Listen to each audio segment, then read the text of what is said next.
Call the meeting to order. Clerk, call the roll. Tarazinski, Here. Neely, Here. Parker, Here. Conlon, Here. Parch, Peddle, Here. 5 present. Okay, we do have a quorum. Any public participation? All right. Seeing none, hearing none, we move to approval of the minutes of the Finance Advisory Committee meeting of October 5th. Do I have a motion to approve?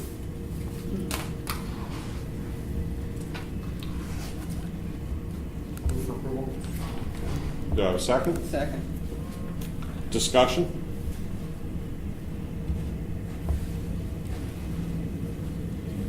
Hearing none, all in favor say aye. Aye. Opposed? Abstentions? Okay. All right. We have a couple of different agenda items today, and those agenda items can be divided into the asset management plan phase with respect to streets and fleet, which we have seen a fairly extensive presentation from Mr. Holdeman. And then we also have tax increment financing, interfund transfer issue, and then the issue of the process to go through for a new TIF. The recommendation seems to be moving forward through the process of establishing a new TIF, and so it is up to the committee to discuss that. In terms of the way we will work through the agenda, we will work through it in order with the exception of item 7. And what we will do is we will, after we have discussed to our satisfaction the asset management plan, we will move to a discussion and motion with respect to whatever the committee's wishes are with respect to financing a asset management plan. Okay, so we'll skip down to the decision when we're at that phase of the agenda. Okay, so let's begin. I had a brief talk with Mr. Holdeman with respect to summarizing what we have before us in terms of the asset management plan as it was presented 2 meetings ago, I believe, and then the possibilities of recommendations with respect to funding sources that could be a palatable way to fund the capital, the fleet replacement, and the streets. And as far as I'm concerned in this committee, the slate is blank. I mean, on here is the sales tax increase of 1% for streets, fleet, and operations. As chair, I will not limit the discussion to that if there are other kinds of things that people want to discuss or have investigated. So at this point, I'll turn it to Mr. Holdeman, and then what we'll do, as we did last meeting, is I will go around to all the committee members for their input, and I will not speak until, other than factual things, until the rest of the committee has had a chance to speak. So, Tim? Thank you, Chairman. So as Chairman Peddle mentioned, the memorandum in front of you reviews the street and fleet funding. By way of review, recall that In our fleet, we've been investing about $300,000 over the last 10 years, and that has created a backlog of about $4.3 million.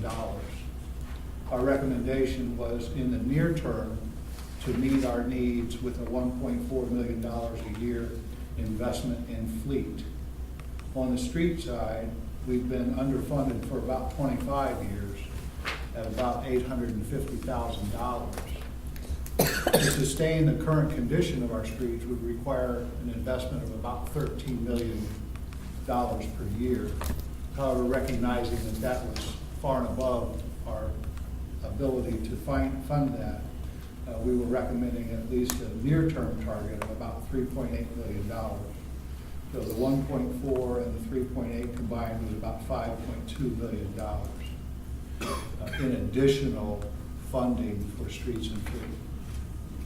We then, in our presentation, went through 4 different options, showing how each one of them got us closer to the goal of $5.2 million. The first option was to increase the local motor fuel tax. 4-cent increase to 7.5 cents would generate about $720,000 per year. The second option was vehicle sticker with $50 per year. The sticker charge estimated 20,000 vehicles for $1 million per year in revenue.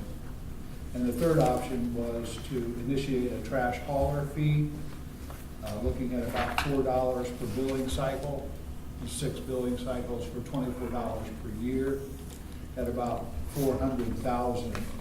So those 3 options together got us to about $2.12 million per year. That left us with a gap of about $3.5 million, and we looked at that point, needing a larger revenue than just kind of these smaller ones. And so we looked at the sales tax increase. We looked at a 1% sales tax, which would take us from 8 to 9%. That would generate about $3.7 million a year. We also looked at the idea of a refund for locals, a rebate of approximately $45 per year. That's based on the 1 cent of $4,500 in sales taxes that would be paid as a result of the 1 cent increase. And that rebate could be administered through the water billing or some other area. We did recognize that there was a significant administrative fee and labor that would be associated with that, as well as some of the other options. Given the 3.7 less the rebate would leave us at about $3.15 million per year for a full year of sales tax with the rebate. Looking at that and hearing the feedback from both this committee and the city council, we recognize that there was a significant amount of administration cost associated with implementing those options, and that seemed to be a common concern.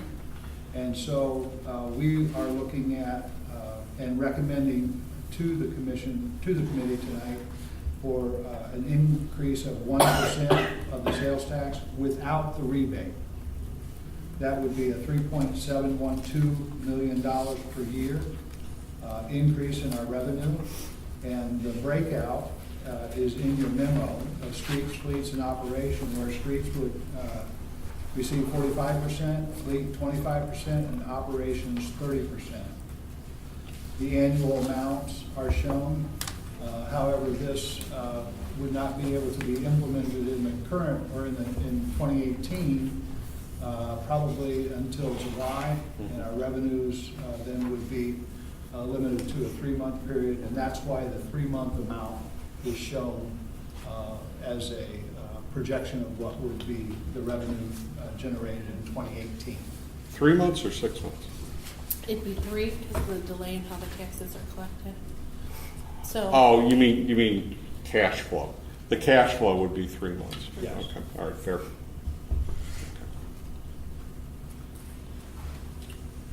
So with that, I would open it up for any questions. Okay, why don't we start on this side of the table? I'm gonna start with Dave and then go across.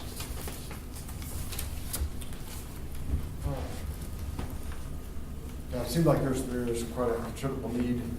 I certainly am frustrated and struggle with the idea of raising taxes anymore.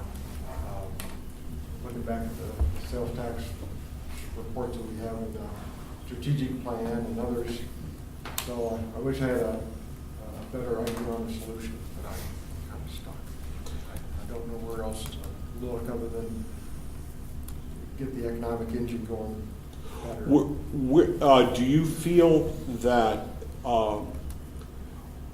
where do you feel with respect to the, I'll call it the expense side, okay? We have two separate things that we're considering here. One is the fleet and street plan itself. And then second of all, we're considering, based on your feelings about that, how we pay for what the committee comes up with in terms of what we need to do. So what about the side with respect to streets and fleet? Do you have comments about that? One report that I didn't study back on, we had a big spreadsheet at some time that had all the vehicles listed out, their age, and I don't know what they're all used for. Seems like a lot, but it may not be enough. So I suppose in my own mind, I'm not totally comfortable with the dollars, just what all is really in the need. What about the streets? Yeah, I drive on them like everybody else, and they're frustrating, but I think I'm thinking of it from just my head, from finance, that staying within the cash flow that we have now, making adjustments to do what we can do with these resources. I guess that's what I'm thinking about with the streets. I'd love to have nicer streets all over the place, but Tom? A couple things. I think it's good for us to have an open discussion here this evening and open it wide open. I think in my notes the last 3 years, I made a series of recommendations, I think, at every budget process and every time we have a portion of that dealing with the capital. And I think 2 or 3 times said something to the effect that it would be great to have a comprehensive strategic plan that is encompassing all pieces. So in my mind, I like to be able to look at it totality, just like a business would, right? If you go through your operations and you get that straightened out, and you look at your capital needs, and sometimes they'll suffer at the needs of operations and so forth. From, I guess, the underlying question, do we need something in roads and do we need something in fleet? I think, looking at the conditions and the background history, I basically more or less agree with that. I would say there's a need, absolutely a need. Is it as big as those numbers? I would certainly hope we could get by with something substantially less than those numbers. But I have a hard time dealing with one-offs. It's, okay, we're going to deal with this question, this question, this question. If I were doing it, I would change the sequence of events. And that's not unlike what a business would do. And the sequence of events for a business is to get that comprehensive strategic plan, to look at your cash flows, to look at those comparables. Now, we did some, the original discussion we had 2 meetings ago. And that left us with about 10 minutes of discussion after 3.5 hours of presentations on pensions, and then we got into, the presentation on the 5-year strategic plan, and then we had everyone was tired. And it was hard to discuss in any meaningful way about how other communities, and what I was after was the rationalization of our expenses, our body counts, our head counts, our department numbers, our cost per employee, and then what's different about our median income, some of the structural issues in the community.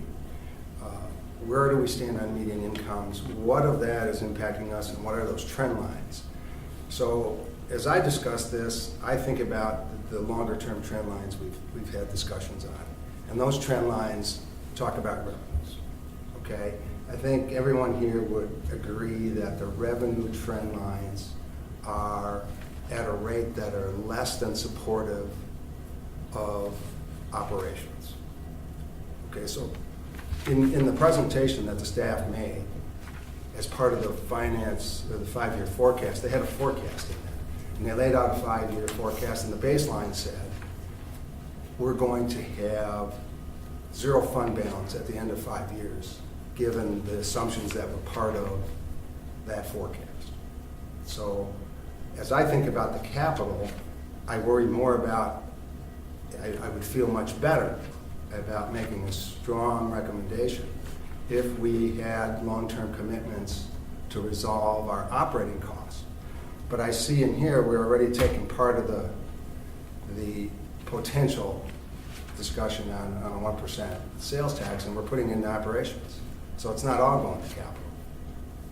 And I know some of us, and I think the committee in total, fought pretty hardly to ensure that what we did with water was to completely separate the piece that we said was going to go to capital and isolate that and put it in a black box and make it untouchable for purposes of drifting into operations.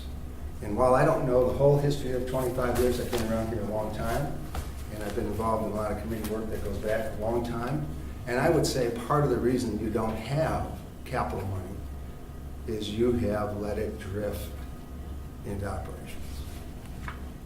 In that many times in many years they weren't sustainable, and therefore whatever was there slowly got eaten up in operations. You can't have 6 and 7% cost increases in the 5-year forecast. The 5-year history that they set is in the numbers. The annual increase is 5.5% on expenses, and we're getting 2% on revenue. So again, I put that whole thing in package, and that's why my comment in my note to you, the very last item was, our discussion about the capital should come after we complete our strategic plan review, get an understanding of that, and I'd feel much better about it if we had a 5-year forecast and we had strategic recommendations about that and how we're going to balance that first, before I'm willing to support a tax increase for capital. And whatever happens, I would certainly hope that we get a black box, and whatever we decide is going to capital, a strong recommendation coming from the Finance Committee, whatever that is, that be isolated and handled as a separate fund. I know there's a capital fund, and that it not be allowed to drift into expense recovery in any way, shape, or form. So I do believe there's a need. Is it that high? I don't know, but I would believe it's over half of it.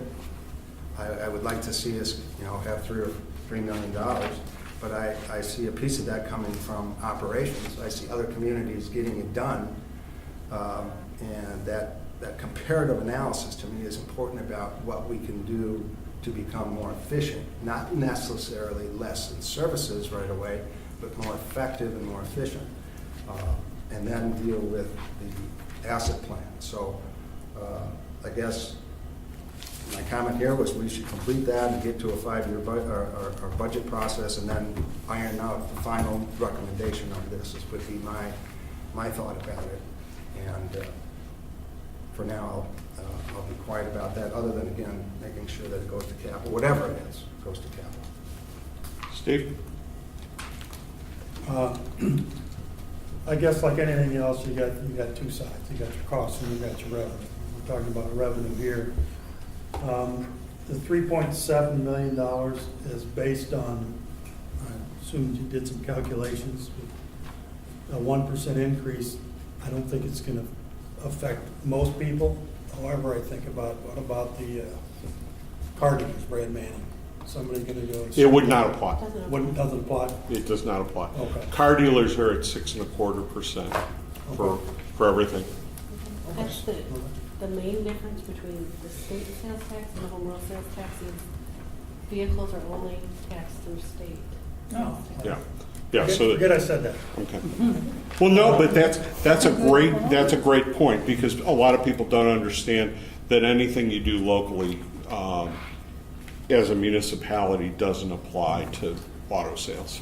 Yeah. And then as far as the capital, just as being a citizen, been here for 50 years, I don't notice the fleet. You know, I know they need to be replaced. Streets I definitely noticed. I mean, there's no question that's a huge problem, and that has to be addressed. Like all of us here, the numbers are they what they need to be? You know, I don't know. But if we aren't having the economic growth we would like, and until that happens, there's got to be ways to take care of some of these things. So I guess if we're talking about the 1% sales tax, I mean, I would, at this point, have to be in favor of it. As much as I hate to see the citizens, you know, have any more burden and additional costs. Just one factual item that came up at the last meeting, which is useful because the meeting wasn't covered by the press, so this would be something that probably has not seen the light of day since it came up on the day of the meeting. Director Talkington noted that the growth in EAV came in pretty close to twice what we had expected it, with most of that due to new growth, which was interesting. And that, I'm sorry? Is that 3M? What we Yeah, most of it. That was about all the, yeah, okay. Thank you. Okay. So it was I didn't catch 5.2. 3M. Yeah, okay, all It right, was good news. all right. Okay. Lynn? I have a few more questions. Are there other large items similar to the auto dealerships to which this would not apply? There's a few other things, but really the fleet auto is the big, That's the big. huge driver Okay. between the two. And I don't want to assume, would this apply to food or medicine?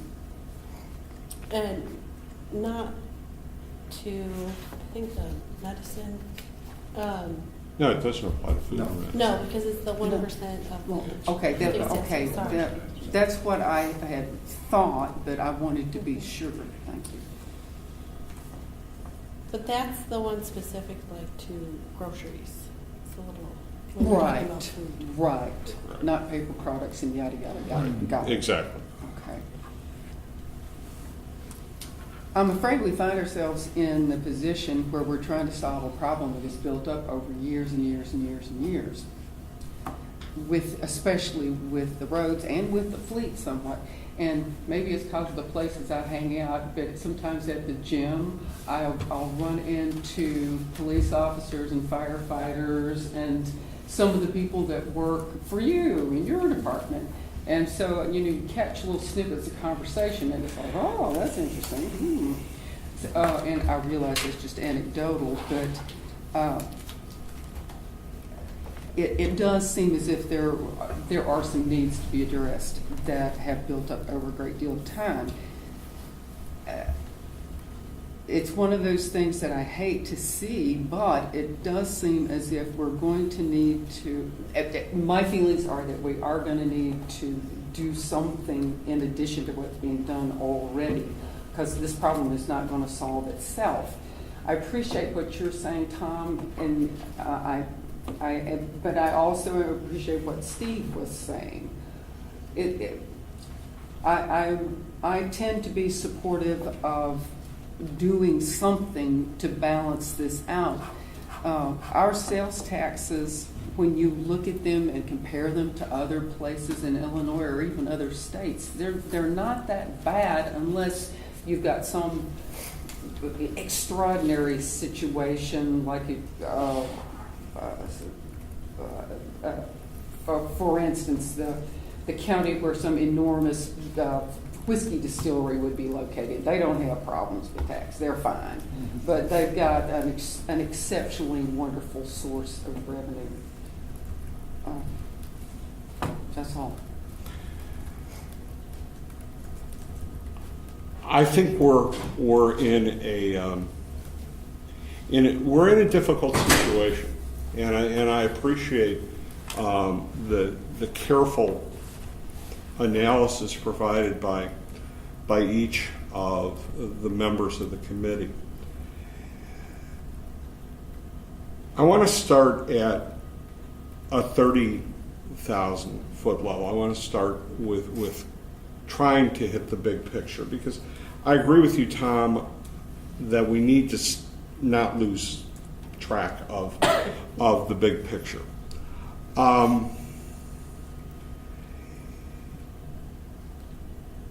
I don't think there's any question that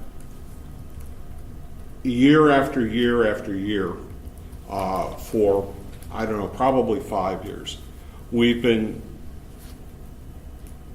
presented with capital needs.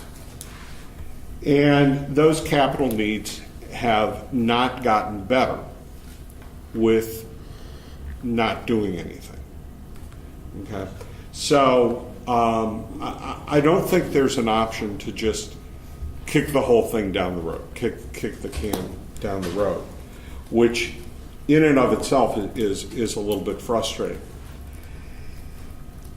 In listening to Mr. Haldeman, in reviewing the documents, and listening to each of the committee members, it seems to me that there is an agreement that there is some level of need. Okay, we may disagree as to what is the objective level of need that we can agree upon, but from what we've been presented with, it would seem like we're somewhere at the low end, $3 million, something in that range per year. In the middle, we're somewhere in the range of approximately $5.5 million. And if we accept the studies that have been done, the number could be as high as $10 million, somewhere in that particular range. The presentation from staff and Public Works in particular does not advocate for the aggressiveness of that latter figure. But even in the best case scenario, from a finance standpoint, we're talking about $3 million. And $3 million is an amount that we're not going to be able to find in efficiencies or cuts. That isn't to say that there aren't cuts or efficiencies to be had out there, but there appears to be no viable means that has been presented. And if somebody on the committee or somebody in staff has one, I would love to hear it. There doesn't seem to be a viable means that doesn't involve gaining more revenue in some way that can be devoted.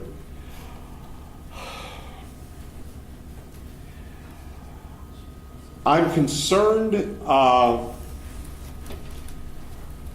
about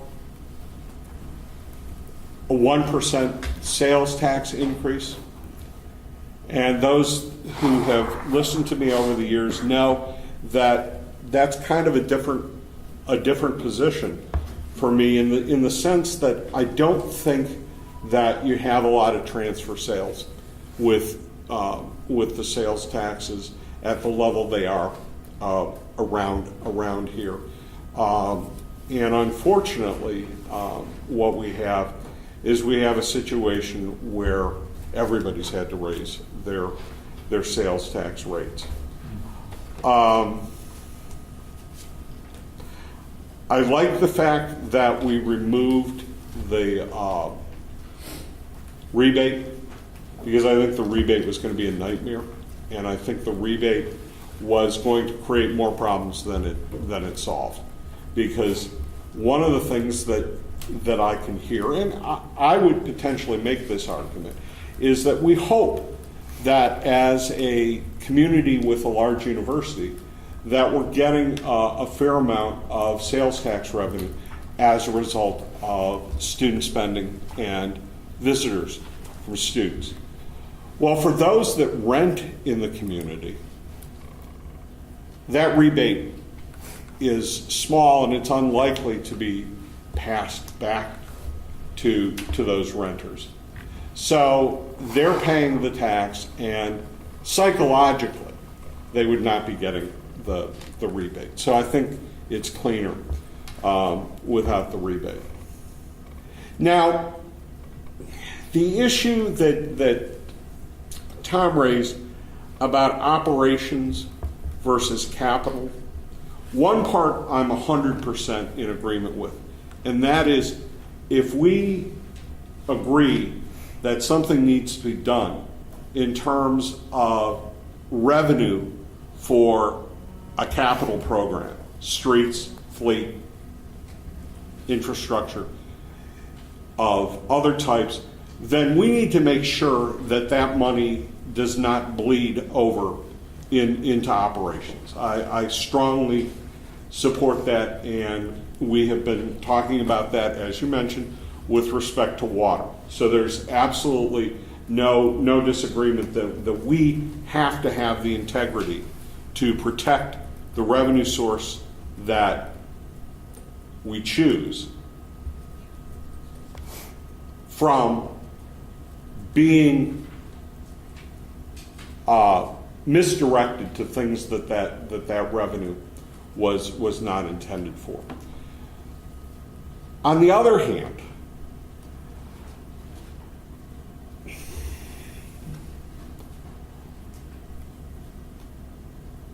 I'm not sure that I agree with some of the speculation that is out there. And Tom really didn't speculate on this. I mean, he mentioned a few things. But the speculation with respect to spending money on operations rather than capital, I think that's probably true, but whether that is indicative, as some people would argue, of a bloated city government, I'm not sure that I'm ready to go there. But, and this bleeds over into the next agenda item, I think that the city was not vigilant about using tax increment financing revenue that it got for purposes that would have improved the situation that we're facing today. And that in and of itself is frustrating.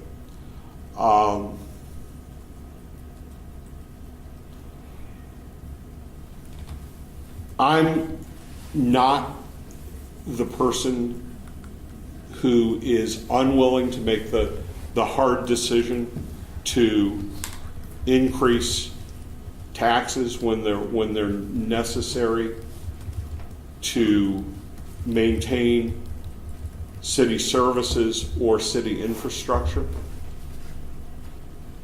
But I'm having a tough time with this one. I'm having a tough time figuring out how to weigh all of this. We're not going to have the full comprehensive 5-year plan. This was the first draft. But I do agree that any decision that we make needs to be made in the context of the longer term. This should not be a one-off type of decision. And I do agree with Tom on that. And you know, we're talking about potentially bonding in order to spread the cost out a bit. And the question is, can we do it? We have a need, and where is our comfort level with respect to how much we invest in fleet and streets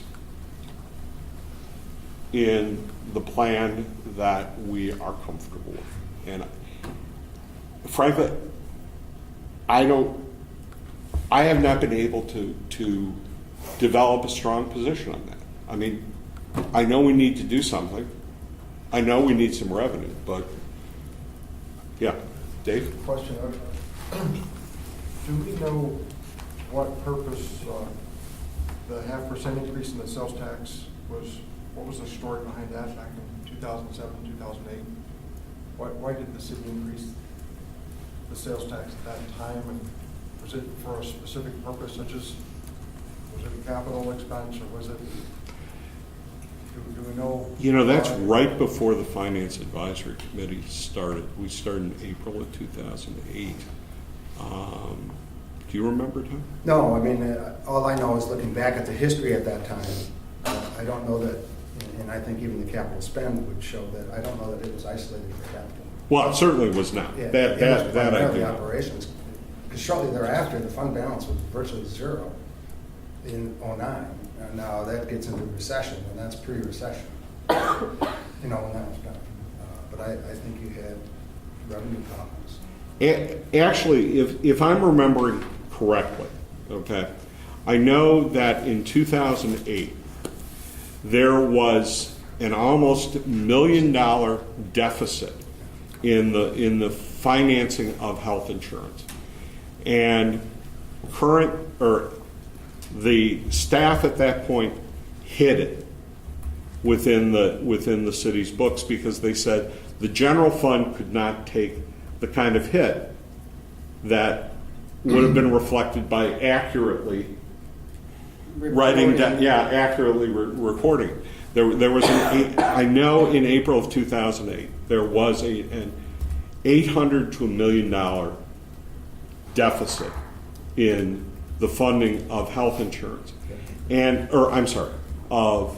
I shouldn't say health insurance, because we were self-funded at that particular point in time. And what happened since then that has helped stabilize the community is two things. Number one, the issue of dependent health insurance for retirees was resolved. Second of all, we did enter into a risk pool for health insurance that has helped. We also had some issues related to workman's comp in particular, where we had some losses that we paid for a long time. Less so on the unemployment compensation side, but I think it was just for operations, Dave. I think it was a gap. Just, Mr. Chair, just kind of searching on the internet, looks like it was effective July 1st, 2008. I'm Okay. trying to see if I can find the reasoning, but that's when the effective date is. Okay. Yes, Tom? To continue our discussion then, you laid out a number of things, Mr. Chairman, and I'd like to just put a couple more items on the table. First of all, the comparative analysis that's part of the strategic plan is somewhat helpful. Right now, you know, if you recall, a couple of years ago, we had a matrix of tax rates for probably 20 communities, and it was a big spreadsheet. And you could look and see where we were in all the revenue streams, because we were looking for holes that we could capitalize on if there were some things we were missing. But sales tax was not one of the holes. Right now, we're at 1.75, local Champagne's at 1.5, Urbana's 1.5, Charleston is 0, Bloomington's 2.5. So of the university communities that are in here so far, 2.75 would be higher than any of them, and we're above average now. The bar tax, the bar and liquor tax that we currently have, how does this impact that? Is this accretive to that?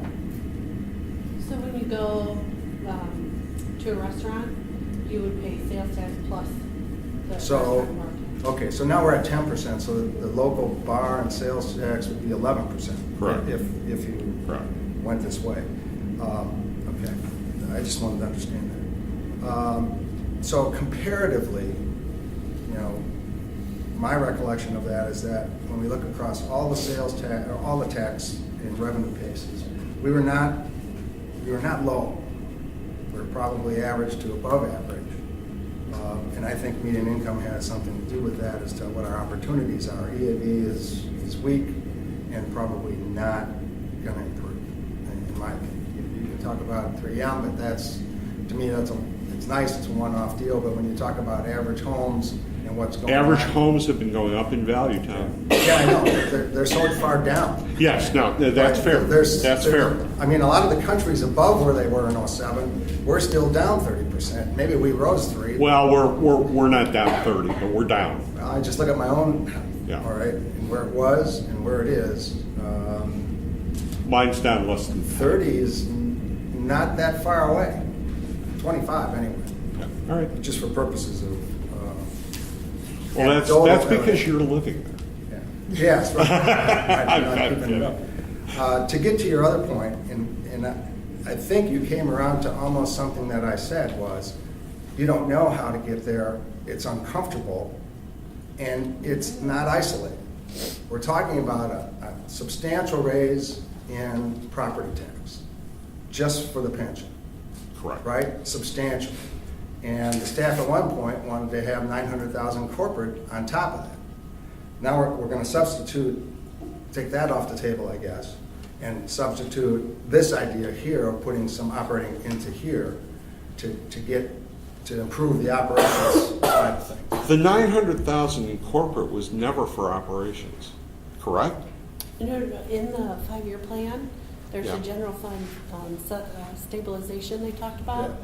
And based on the kind of 5-year look that was done in here, That was one of to them. stabilize the general fund, there was a recommendation to add 900,000 for Yeah. the general fund and the property tax levy. Okay, I missed that. Yeah, Thank no, you. so that was on the, that's where I made the earlier. See, I thought it was just the continuation Yeah. of putting a portion of the That's pension why I on the made- So we're corporate going to level. do that, but how the numbers I showed you in the report last time, I basically took the part that we levied for corporate and put it in police and fire pension because it was for police Right. and fire pension. Okay, But this is out of the 5-year. fair, forecast. Yeah. fair enough. So what I see is you're pulling it out for that discussion, for now anyway, for purposes of going forth with your budget.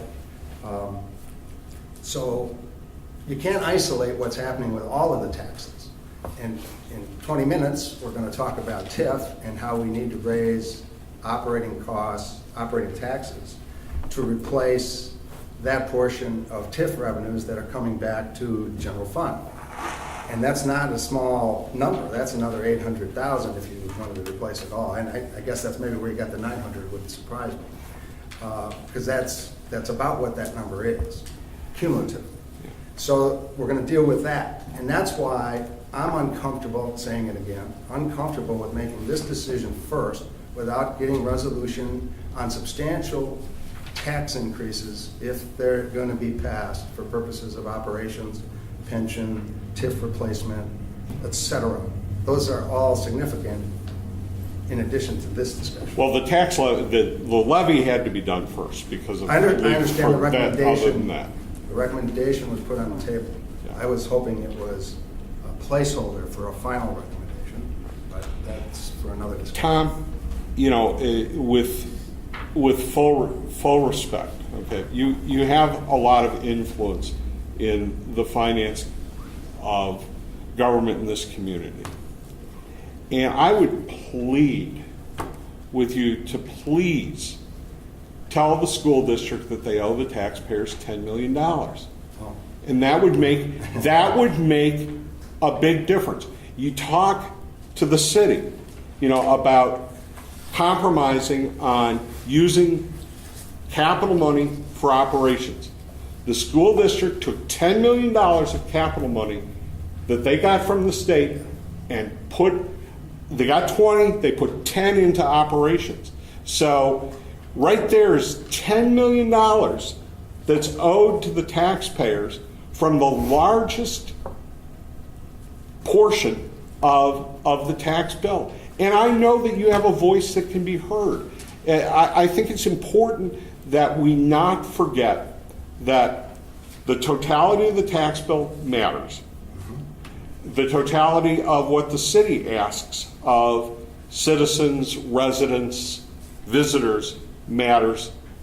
But we also have to hold our overlapping governmental jurisdictions accountable for the same thing that we're expecting of ourselves. Yeah.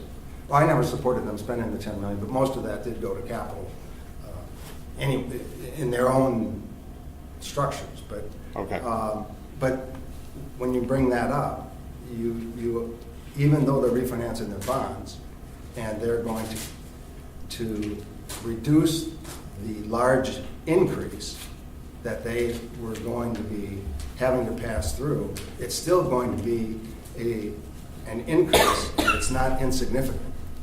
Okay, so even with their refinancing and pushing everything out 10 more years, they're still faced with property tax increases necessary to pay down the bonds, even on an extended basis. And that's a further increase into property tax. Which was Is coming.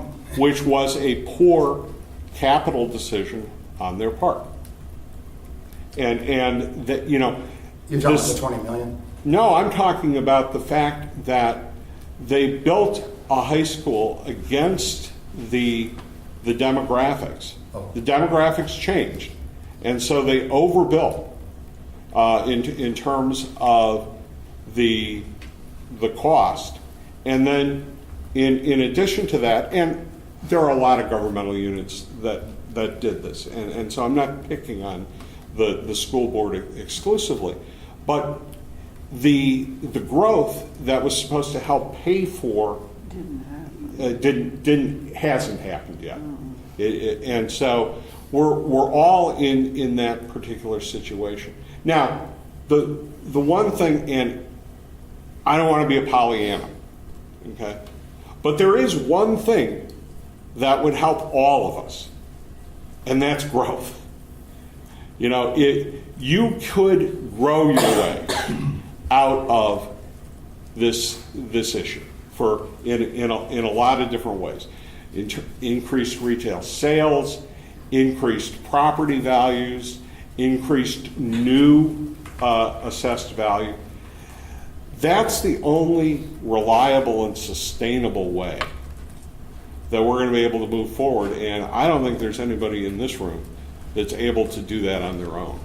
And can I also add to that to grow and some of the things I've seen in other places I work is the condition of your streets matter to companies Yes. coming. So some of these decisions will or should help build the growth in the future. So this could be one of those steps you take in advance, right? You put some money in ahead of time to bring that growth and get that growth to the city, which then would help you in the long run. And I think it might be beneficial with either our economic development planner, Jason Mitchnick, or community development director, Joellen Charlton, if they want to comment on that. Because the other thing, because they are the ones working with the businesses and are increasing the tax base, and I believe, and I'm going to look at Jason or Molly, that the increase is not just solely attributed to 3M. It's commercial. It's the commercial development. It's all the different developments that they've been working on the last couple of years, and I don't know if you want to add anything to that. Yeah, I wouldn't know the exact numbers because we haven't gotten parcel level data on assessments. for next year yet, but I know that the 3M project was significant.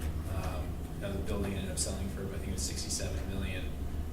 So whatever, you know, but I think the other area that we saw some new AV was through the review of properties that there was a finding of a lot of partially assessed properties historically that had never gotten fully assessed. That's been cleaned up quite a bit in our township too. But yeah, we did have significant reinvestment into a lot of the commercial and also the multifamily in the last year too. It's like commercial and industrial was, I believe it was 42% or 49% of the increase in the EAV. So it was a large chunk. And to build on Director Talkington's point, roads do matter to companies. That when we have worked on some recent rather large project, the infrastructure is critically important. So in order to be able to attract the businesses to town, they're looking at our infrastructure. To come full circle, I guess we painted the picture. You said some things, and I did too. And, you know, looking at that total tax burden and then making this recommendation, that's kind of why I did the sequences in the way I thought about them being done. That is, this becomes at the end of that process. I know there's a budget and we've got to get through it, but it seems to me, and I want just to be delay for purposes of this, because I think there is a need. But if you could get a 5-year financial plan, as far as at least the budget, get that balanced, understand that you're going to contain expenses to the, you know, in your 5-year, you said 3.5% on an annual basis. You haven't been living with that, and it's very difficult to live with that number. I know it is, because if you got 2.5% just on the wage increases, plus what's happening with medical and everything else, it's very difficult. But it's going to come to that, in my mind. Otherwise, this by itself, to me, is coming before that is put to bed and you have a handle on what you're trying to accomplish in totality. If that means that you got to revise the budget in March, so be it. That whatever plan you come up with that you agree to, you can have some degree of confidence you've looked at everything correctly. You know, I think one of the most difficult things to assess, and the Lynn and the city manager have at least referred to this, is with respect to streets, and I would include fleet also. The question is, if you don't spend the money, how many people will end up leaving ultimately because of not high taxes, but high taxes for which they don't feel that they're getting a return on their money. I mean, I've done quite a bit of work on, you know, differentials in local taxes, and, you know, the finding is that if people believe that they are getting value for what they're providing, for example, we are a community that provides solid waste removal.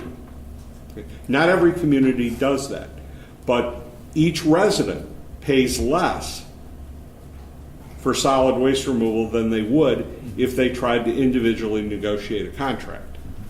Okay. So we're in a realm of speculation, and I understand that. But at some point you do reach a tipping point with respect to the quality of your roads. And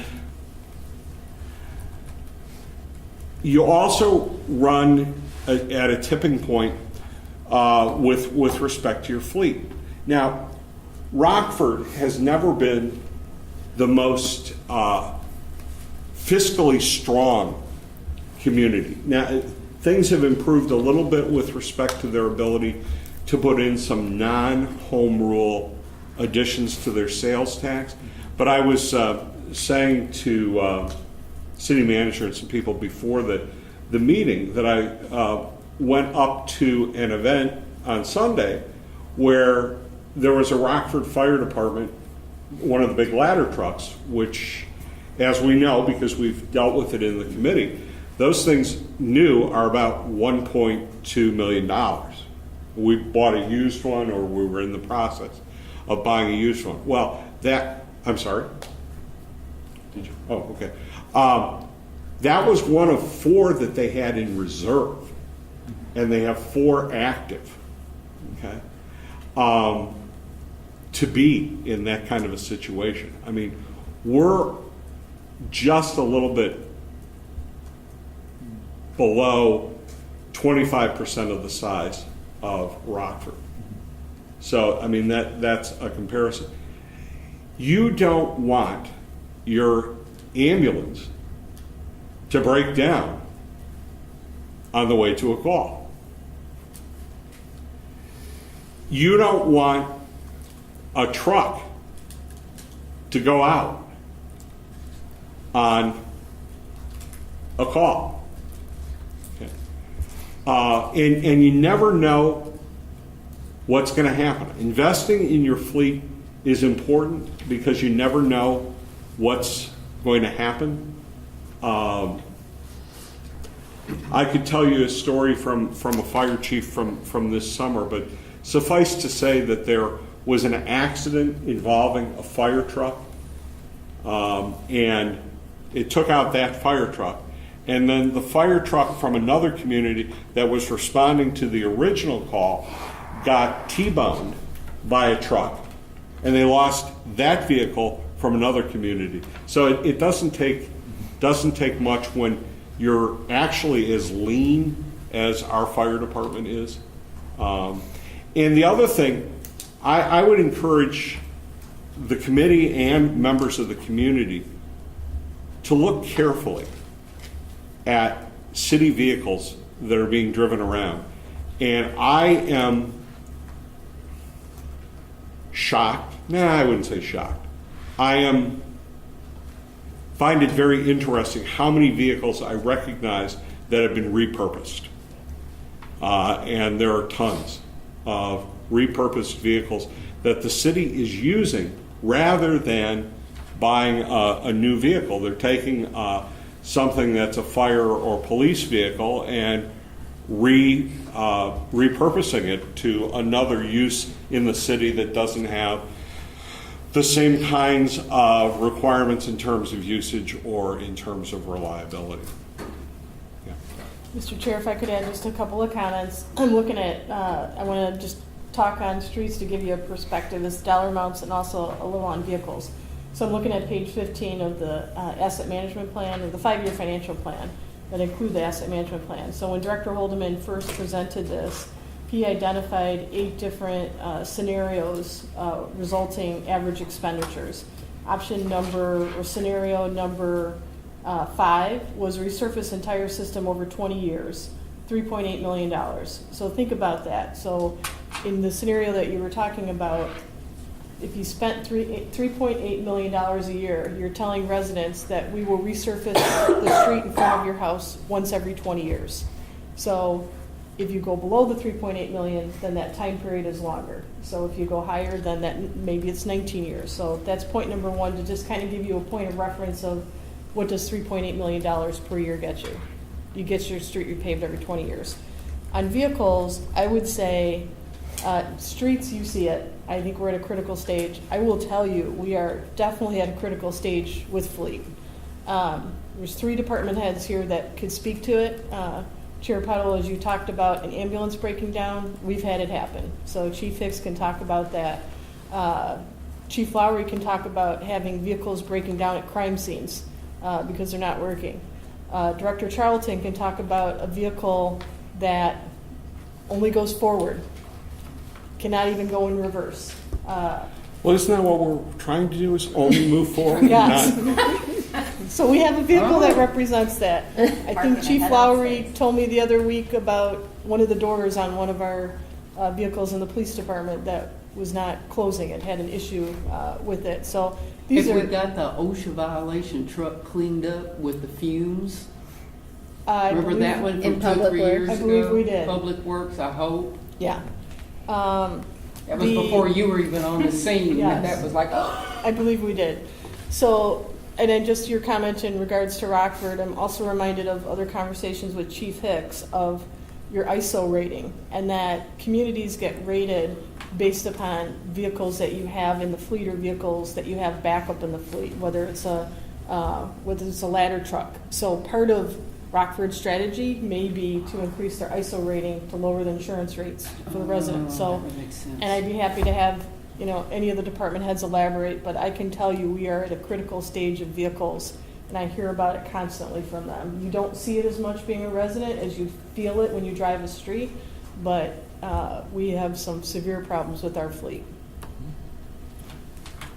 Tim? Thank you, Chairman.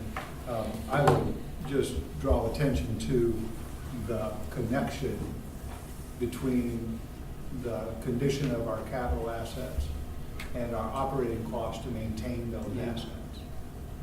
And not only to maintain them materially, but to maintain the staff that has to redo the work the first time. For example, going out on a snow plow, if that plow breaks down, it's not just the cost of repairing it, but it's the cost of staff time to go out and get that vehicle and then bring it back. Same thing with an ambulance. Not just the ambulance breaking down, but it's the crew that has to replace. It's overtime. So that cost that I showed was a material cost associated with the aging of our fleet, from 200 to 300,000 over the last 5 or 6 years. But that's just part of the cost. There are hidden costs associated with having to have staff do the job again because the vehicle broke down or because the piece of equipment is inefficient. And so that's really not measurable, but it is a fact of our lives, that we have to do things slower and we have to redo them because we've got equipment that is not reliable and it does not function as it should. So I would invite the other chiefs, the chiefs to talk about that as well, because I know that they feel those same pains in terms of the operating costs. Do you want to? I'll say something. Okay, sure. We spend a lot of time, switching vehicles out on a weekly basis. When a fire engine breaks down, they aren't totally equipped like the last fire engines. You have to go in and you have to totally switch that equipment over. It takes a couple hours to switch a fire engine from one station to the other. To speak on vehicles a little bit, we're spending more on some vehicles to keep them on the road than they're worth. Last year, for example, we rebuilt the engine of an ambulance. Spent $15,000 rebuilding the engine. The ambulance, we couldn't sell the ambulance for $15,000. But we had to have it on the road, so we had to rebuild it. It was just a situation where, the purchasing takes a long time. You get behind the 8 ball and you can't catch back up. Well, it's not like we're trying to pound the message home, but I guess we are.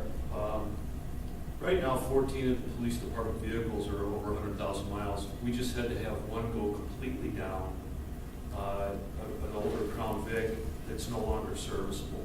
So we took it completely, we redlined it and took it out of service because it was too dangerous to operate. So I think you all have heard this. I think from the inception of talking about the capital plan. But I would throw one other thing at you. You better take a long, hard look at the numbers, as Mr. Tarazinski says, in regard to funding. But you better take another look at another set of numbers that are looming behind the curve. And that is, the next time we respond to a call in an emergency, like the one we did in the Pleasant Street shooting about 1.5 years ago, where a vehicle broke down as soon as the vehicle went on scene. Or when we're involved in a response and we have a terrible outcome with a vehicle that has well over 150,000 miles, I'm driving a vehicle that has 160,000 miles. And something tragic happens where some component of that vehicle breaks down and we get involved in the injury or fatal accident. then all this money you're talking about today Nothing. isn't gonna matter. It's not gonna matter. The vicarious liability associated with it, separate and apart from the accountability of looking at the numbers today, isn't gonna matter. So, and the only other optic I would suggest you look at too is how the community views this service. Thank you. Two things. Number one, I want the chiefs and Mr. Holdeman to respond to something from one of the emails that I have received in response to our discussions, and then I want to make a proposal.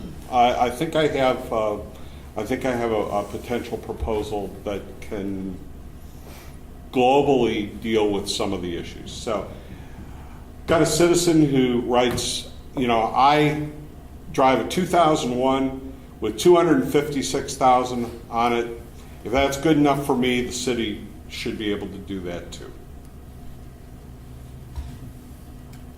I think it'd be helpful for the chief to explain what a squad operating 24/7, multiple shifts, what the equivalent is. Explain it again. Yeah. Yes. Chief, could you maybe comment on when you're running a vehicle continuously versus someone who drives it sporadically for work?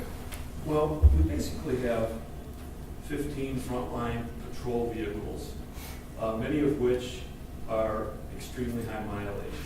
But those vehicles aren't stopping unless we're down so low in staffing, and at times that does happen, where we're at minimums or below, where the vehicle gets a rest on a shift. They're basically working 3 shifts, 7 days a week, in some capacity. And of course, there are times in that where the vehicles are down because of needing service. But we have vehicles, and I'm just looking at my list now. We have several frontline vehicles right now with extremely high mileage that are 2011s. So we're looking at going into 7 years of service, which is unheard of in the police industry for best practices or best methodologies. The practice everywhere I've been is you probably don't take a car over 5 years, and if you do, you wash it down into some other component, whether it goes to a non-emergency responder capacity like code or some other capacity of that nature. But these cars, especially the police cars, the stop and go, heavy use of brakes, are constantly breaking down the higher the mileage, and they take a beating. So if you're contemplating going out and purchasing one of those used squad cars, especially if it came from a municipality for your kids, I wouldn't recommend it. I guess I would just draw attention to the consequences. Yes. So it's a game of probability, risk, and consequences. As a private citizen, the probability that I'll get to where I'm going, it doesn't have to be as high as if I'm a police officer, because the consequences are not as dire. I might be late picking up my grandson from soccer practice if my car goes down. Chief Lowry and his staff, if their cars break down, it may end up in something of dire consequences.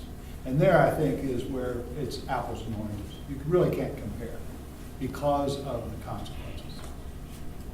To respond to your question about the 200 and some thousand miles, that's driven by one person all over the United States probably. We're putting over 100,000 miles not leaving the city limits, with most of these vehicles with probably 15,000 hours on them. So there's the difference. Picture 57 drivers driving one vehicle and see how that vehicle holds up after 10 years. Okay, let me try out an idea. I think I've listened carefully to the discussion, and I want to just throw out an idea for discussion. I mentioned that there were, at least 3 different levels at which we could come to agree that there was a need. The bottom one was in the range of $3 to $3.5 million. Okay. What we're being told is that the real need is probably closer to $5 to $6 million. Okay. Taking into account Mr. Tarazinski's apt observation about the long term and about sustainability, and being concerned about keeping stuff separate in terms of operations and capital, but also being concerned about moving forward and doing something, I would propose that we think about something like the following. A $3 million revenue source, which roughly is the 1% or 0.75% sales tax. Not perfect, but okay. With a sunset of 5 years. And the intention that the issue be visited, that an analysis using the 5-year strategic plan and operational costs, and if other capital costs, that is where you look for the additional $1 million, $1.4 million to finance this at the level that is being suggested, with the same caveat that this be dealt with in terms of the reserving it for capital. So I think the key points for me are a sunset on the increase to get out of this hole. Second of all, that you're funding at a low level, but considerably more than we're doing now. And third, and remember that if we do this, we don't have to borrow, because you can do the $3 million a year out of the out of current revenues. And fourth, that it does take into account the fact that you're going to have to make some difficult decisions still to be able to come up with the full amount that is desired to fund the plan. So no pride of authorship, no pride of being shot down, but I just thought I'd throw one possibility out there.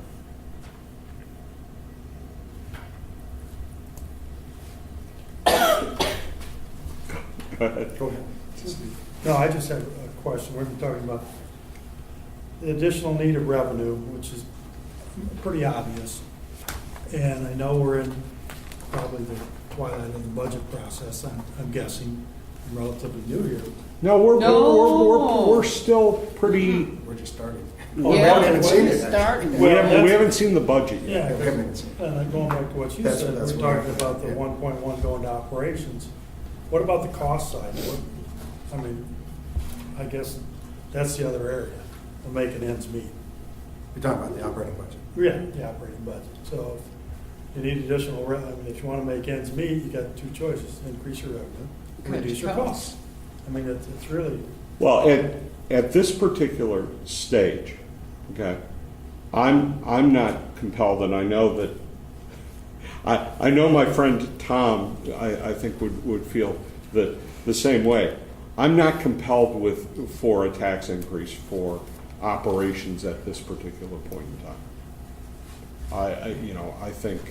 I think that needs to be a balanced operations budget as much as we can get it. Just a comment to move this thing forward. As an option to be considered, if we bring this back, which is what I'm going to suggest, so that everyone can see it, and I guess we have at least one person not here, that this be brought back as an idea, as a starter. Because I think I'm sure the staff has to think through this a little bit too, because if you're talking about $1 million to $1.4 million increment that you're suggesting come out of operations to supplant the rest of the capital need, is that what you're saying? What I'm saying is if you want to be spending 5.2, you're going to have to come up with 1 to 1.4. Okay, So you've got two choices. Either you come up with that 1 to 1.4 somehow out of operations, or you reduce the 5.2. Well, I could see what the answer to that will likely be. But To get to 5.2, it'll end up to be the 3. And I'm willing to, for myself, I'm willing to think through that and bring that back as part of the budget discussion. Right. Because it's going to need to be if we're going to suggest operating reductions. Because you got that 5-year operating plan in deficit for 5 years, taking the general fund to 0. And Well, that's without cutting the TIF Yeah. surplus, Right. the TIF sharing. And that even exacerbates it further. So But- that's why I want to look at the total pool and to come back with this so we know the total tax increases. But Tom, one of the things that I do want to point out, okay, and this is part of why I did this, is that there's a danger that you just take the $3 million and you don't make the cuts, and you go out ad infinitum. Okay, I think there needs to be, if 5 years is the answer, if 6 years is the answer. I mean, I know that you can't, there are some legal rules that will have to run by the city attorney about obligating future councils. But the bottom line is that, the revenue stream should be limited in time so that you can't just kick it down the road by just charging the tax for a longer period of time. I don't think it's a bad idea. I'm just considering that we do it in concert with the 5-year operating budget. No, I agree. Okay. That sounds good. Okay, that sounds Does that good. make sense? Then we're going to look at the spending. And we're going to do that on the 30th and the 2nd, so it's only 2 weeks away. Please forgive me, but I just feel compelled to say this. I do think it is very important that we take action and address the issues for the fleets for all 3 of these major units here and for the streets. The longer we delay doing anything about those streets, the worse they're going to get and the more expensive the repair is going to be. And then, darn it, all it would take is one catastrophic vehicle failure, and you never know when that's going to happen, and you get a disaster, and then you make the front page of the Tribune, and boy, that's, there you are. And none of us want to see that. None of us want to see the roads get so bad they got to be completely tore out and redone from the ground Okay. up. I would like to entertain a motion that we direct staff to come back with a proposal that is legal, similar to the one that has been outlined, and that we consider that at the October 30th meeting with the intention of making a recommendation as to what we wish to do. The only issue legally, I think, is the sunset, and that you can pass a resolution. There may not be a perfect way to legally ensure it, but if the intention is there and it's done transparently, I can guarantee you that the public will be expecting a response. Does that sound reasonable? Yeah, we can bring back the proposal. I think some of this is, we're asking you to look at something that's above current baseline services. And so the budget is being put together now, and we're putting together under the policies that you have this revenue and expenditure policy. It was part of the 5-year plan. And so one of the points that council had adopted was that the budget will be consistently put together, right? The minimum level expenditures which provide for public well-being and safety of the residents and businesses of the community. And I think that's very important to remember, that we are going to come back to you with a budget that meets the council policy. So you're going to have a very hard time when you look at the budget to find $3 million in cuts. So Oh, this we're is not really looking more- for $3 million.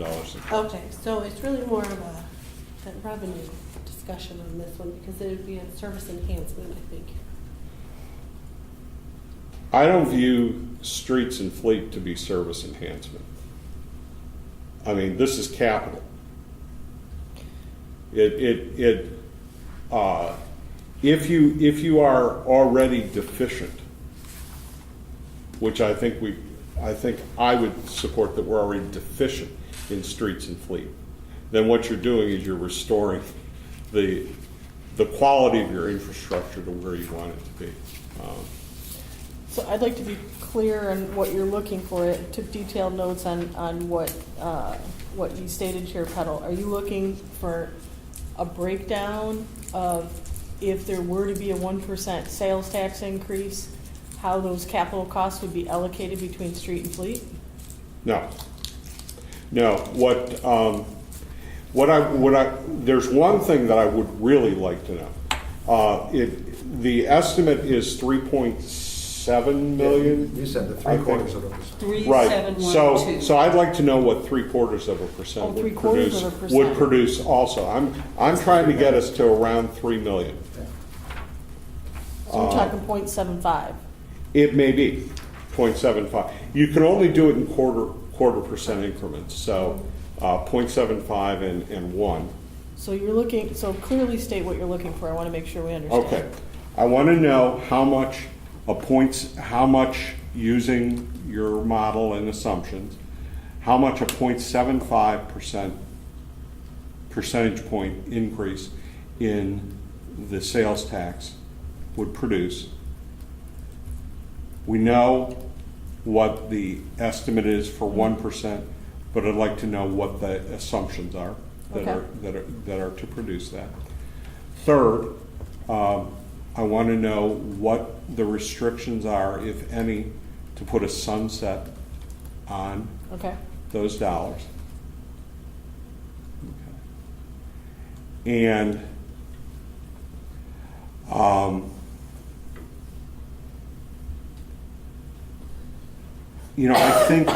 I think the other part is going to be part of the budget discussion. Well, you said $1 million. In terms of the To get it to operations. 5.2, what get would to it take? 5.2. To get it to 5 million, you're talking about $2 million increment that comes out of operations, or some such number. Or you don't do it. some other, Yeah. whatever. What are the other options? So, not exactly sure how to satisfy that, because the direction we're getting from council on services is, I mean, quite frankly, the focus is on public safety, and public safety is the largest portion of the budget. Yeah. Can't make that amount of reductions without touching public safety, and it directly contradicts the direction we're getting from council to focus on public safety. Well, okay. So let's view this through a different lens. Okay? If we were, based on the discussion that we've had tonight, we were having difficulty getting anything into the budget for streets and fleet. Okay? What we're saying is, hey, we'll support putting $3 million in this particular manner. Okay? That's $3 million more, roughly, $3 million more than you got now. Okay? And so you can then prioritize within that $3 million. And when you put the sunset clause in, the city council can choose to continue that for the same purpose, you would assume. And also, the city council has the ability, if they want to increase the amount that they want to provide for streets and fleet, by all means, that's a decision that they can make. My opinion, and we're going to have a discussion at the next meeting. My opinion is we need to get off the schneid, and we need to make sure that we're at least doing $3 million worth. Since I could see how I could come up with $3 million as kind of being the floor of the minimum that you have to do. Well, if that's the minimum you have to do, let's at least get started with spending $3 million a year. Okay, So that's- understood. I just want you to know that as staff, we've put together a draft budget, and what you're talking about, let's say the proposed budget is not going to necessarily match the scenario you're talking about here. So when you see the draft budget, know that this What has do you mean by that? we've had to make some assumptions on the capital side and the operations side that may Okay. not exactly match what the What kind of, possibility is. on the capital side, you made assumptions about how much would be spent? Going into the budget, yes. Okay, well, I just that's want- okay. it's just a That's, heads up that's- that it's- Yeah, I mean, that's. that's You that's- had to work Yeah, on developing yeah, a budget. Yeah, You I had mean, to start with that's why you something. that's why you have a budget process. Yep. You're presenting an executive budget, Yep. and that's out there as the proposal, and we just go forward with that, and we offer our opinions, and the city council casts its votes as they find most appropriate based upon the advice that we provide. I just want committee members to know so that when you get the budget, I'm like, well, this is what we talked about. Understood. So, okay. Understood. I have no Because you're, problem with that either. yeah, Um, you're talking about next week, I think, Yeah. with Yeah. respect to the To get it, budget, you so. know. Because, and I think some of us have reservations about the 3 million, but it's a point of discussion so that we can get to the total package Right, and have a exactly. review. I don't think there's necessarily support for a $3 million increase in taxes, but it's a proposal made by the chairman. I think for purposes of discussion, it's one worthy of being brought back. But I wouldn't want it to be presented as It's vote. not a fait It's not a vote. accompli, it's a No. It's not a vote by place to this committee start. until it gets reviewed in light of the total. Okay, what we're gonna see. for clarification, so tonight, what this committee is going to vote on is either you're going to vote. We're not on- gonna vote on anything. So you're just gonna vote to hold it, or you're gonna hold it to next meeting to give a Exactly. We're recommendation? going to, the only thing we would vote on, and I'm not sure that we need a vote, is we want to direct staff to come back with a couple more pieces of information. My fear is that we end up at zero, being the recommendation. And that's something, to me, that would be unacceptable. So I'm trying to move off of that zero number and find some way that we can agree on a level of funding and a means of funding that we can live with. Even if we don't like it, we can live with it. So. That work? Zero was just scary. Well, it's been zero the last several years. Well, I know, and I remember those years that we got the numbers, and the gentleman who was here before, Mr. Holdeman, I remember a couple of times, it's, well, if you're going to put in less than this number, just don't even bother. Yeah, right. And here we are. Well, I mean, we had a very, with Mr. Laskowski, Yes. we had a city engineer, we had a very thorough presentation on the streets. And so I think we have a pretty good understanding of what the issues are. It's just creating enough fortitude to make a decision about what the preferred path is. I think we do need to move on if that's okay. Just one question. Yes, or sure, comment. Dave. In the projection, I'm sure staff's got a tough job here. As I look at the sales tax revenue numbers, the historical numbers for 10 years, declining trend, how do we address that? Or if you see a different trend in doing the budgeting process, sure, be anxious to see a little bit of a commentary about that, the story behind those numbers. Yeah. I would say the first change for this year is the state of Illinois enacted the 2% admin fee. So you now have a reduction on your home rule sales tax because the state is now taking a part of it, where they didn't before. So the 3.7 million takes that into account already. But in general, I haven't been here long enough to really look into the whole 10 years for here, but I think statewide that online sales tax has played a part in the declining sales at But brick and mortar. But that's accounted for in where we're looking at when we put the budget together. So Yeah, we because- look at that trend and we budget with that in mind. That trend is going up. The trend, there's a line item for the use tax, which is going up, and that's the internet Sales. stuff. But It's not Molly- like a one-for-one offset. though. Yeah. So we Just factor- looking at the numbers here, and the 1% tax is the 3.7 million based on 371 million of sales taxes on this table from the report. And it's been getting smaller each year. I guess I'm just looking for, So there's and it every, sounds like you're saying things that are going to make it smaller, yes.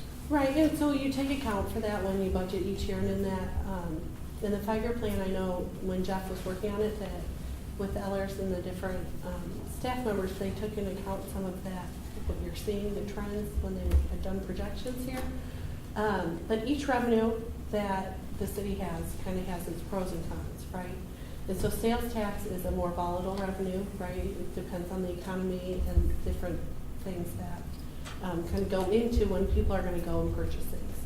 But the positive side of a sales tax, I guess you would say, is it's not always a tax just on your residents. So you're picking up people who visit, and you're getting tax revenue from people that don't live in DeKalb. So it's not always just a citizen burden to raise that tax. So there's other, like property tax is probably the most stable. Unlike sales tax is very volatile, but property tax is very stable. But then that is 100% tax on people in this community. So you kind of have to look at the pros and cons of each tax. Well- And when we look at them and you do the trending, you take those kind of factors into play when we do that. I was just looking at the sales tax, I don't know, economic development, working with businesses, how they would perceive this, the increase in safety because of better equipment, how's that really going to work? Do we project a continued declining trend in gross sales, taxable sales dollars? Or is something else trending? So I'm just looking forward to seeing that story. But see, there's a problem here, and I've talked to a lot of finance directors about this. The only logical explanation that I can give for what I'm seeing, okay, and I have yet to find a finance director who hasn't had a similar issue with this. Sales are going up. The economy has improved. The only plausible explanation for what we are seeing in the distribution of sales tax dollars is that the state is skimming. They've got to be. Because how do you have every single municipality that I've talked to, their sales tax dollars are down. And their sales are not. By every measure, taxable sales are up, and they're not getting the money. And somewhere that money is disappearing between the local area and it coming back. I mean, I understand the home rule issue, but you've got this. It's just absolutely incredible. Especially since if you look at the restaurant and bar, it's been consistently going up. Okay? Now remember, every dollar of restaurant and bar sales is not only subject to the home rule sales tax, it's also subject to the municipal portion of the 6.25% state sales tax. Something doesn't add up. Not every community can be going down when the economy is improving. And in addition to that, there's much more in the way of internet sales that the sales tax is being collected. But the problem is, and I think it bears reminding, okay, Malta gets the same amount of sales tax from the use tax per person as DeKalb does. They distribute the use tax on a per capita basis. So regardless of the fact that you might have a larger loss in sales because of internet sales, they don't do that calculation. They just give you a certain amount per person that lives in the community. So it's a very difficult issue, and Dave asked a great question, because the trend looks like it's down, but there's a lot of stuff that's hidden in there, and the only thing that I can say with 100% certainty is you need to look at the four sales taxes together. You need to look at the state sales tax share. You need to look at the use tax. You need to look at restaurant and bar, and you need to look at home rule. And those four together will tell you what's happening with sales, even though your point with respect to whether we can raise the $3 million with the 1% increase remains. I mean, you may want to do the 1% increase and just expect that you're going to get $3 million. I would just point out, and we'll present this at the next meeting. So roughly, I'm looking at scenario 8 of what Director Holdman had shown before at $2.5, $2.6 million. It takes what our average PCI right now is, a range of 78. Over the next 5 years, we would decrease from 78 to 71 by spending about $2.6 million. It's $2,587,000. So just as an FYI, but he'll analyze that even further. Fair. Okay. Anything else on the asset management plan? All right. Let's see, we still have a quorum. Let's then move on to the tax increment financing. First, take up the interfund transfers, and then take up the new TIF. I think probably it bears for some comments by the staff with respect to each of these issues, but let's take them separately, please. And they're calling up a PowerPoint right now.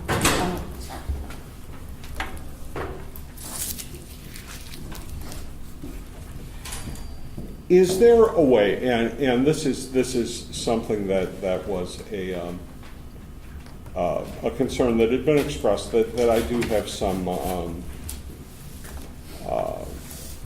what do you call it? Some sympathy for, or sympathy might not be the right term. Can we post the PowerPoints that are used at the meeting? Would that be? Sure. We've done Because that before. that way, when some people have said that with the audio recording, they don't get to see the presentations. Sure. So I think it would be really helpful if we could. We've done that, I know we've done that with the council. I believe we've done it with the So let's FAC. do that to help help people see what we're seeing.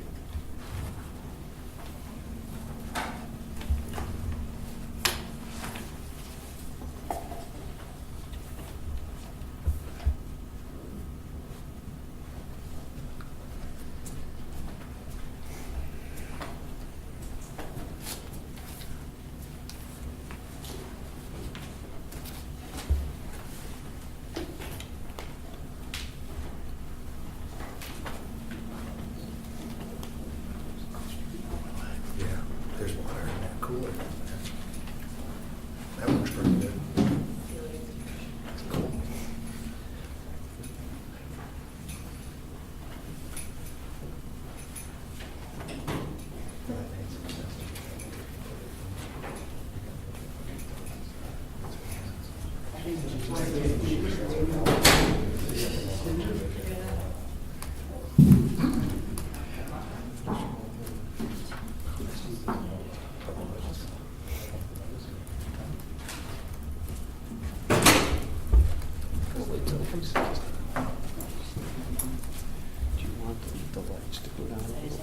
I think they're fine. I think they're probably going to look at the monitors. Yeah.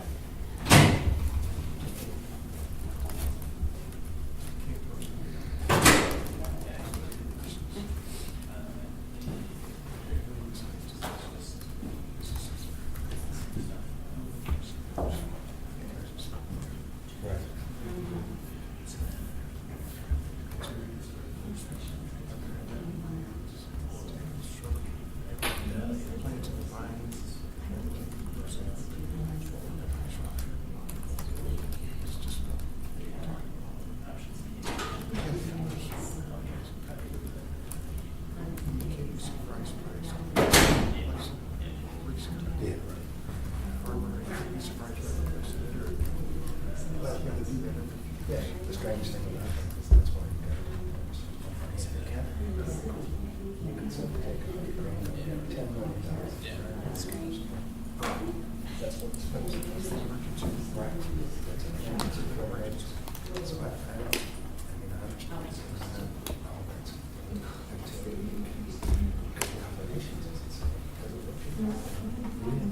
Mike, how's it going?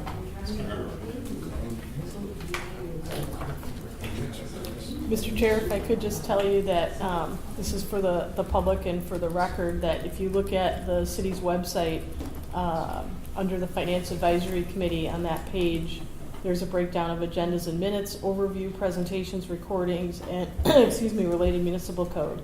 And I went back and clicked on presentations. We have posted PowerPoints in the past, and we will continue to Okay. post these. All right, great, thank you. We do not have a quorum.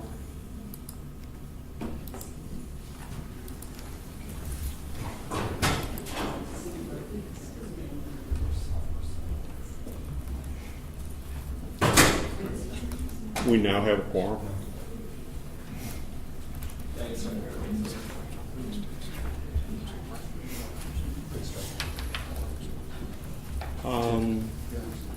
Give him maybe a minute.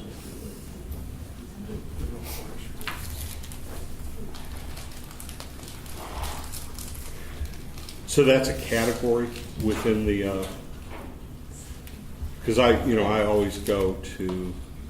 Yeah, actually, what you can do is, and this is just for the sake of everyone here, is if you log onto the website, Yes. and then on the front page at the top, you've got government.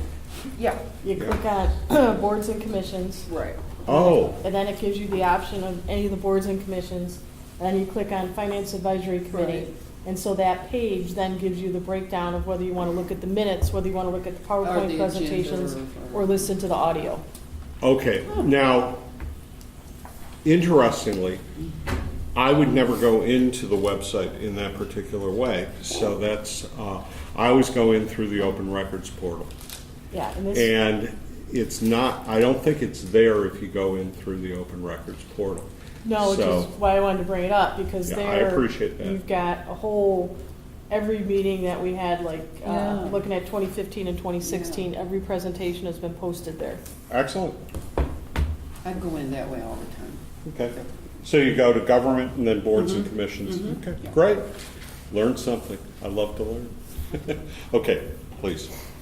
All Alright, so just going quickly through the agenda here for this presentation, I'm going to go quick over the revenues, expenses, and projected available funds through the remaining years of the 2 TIF districts.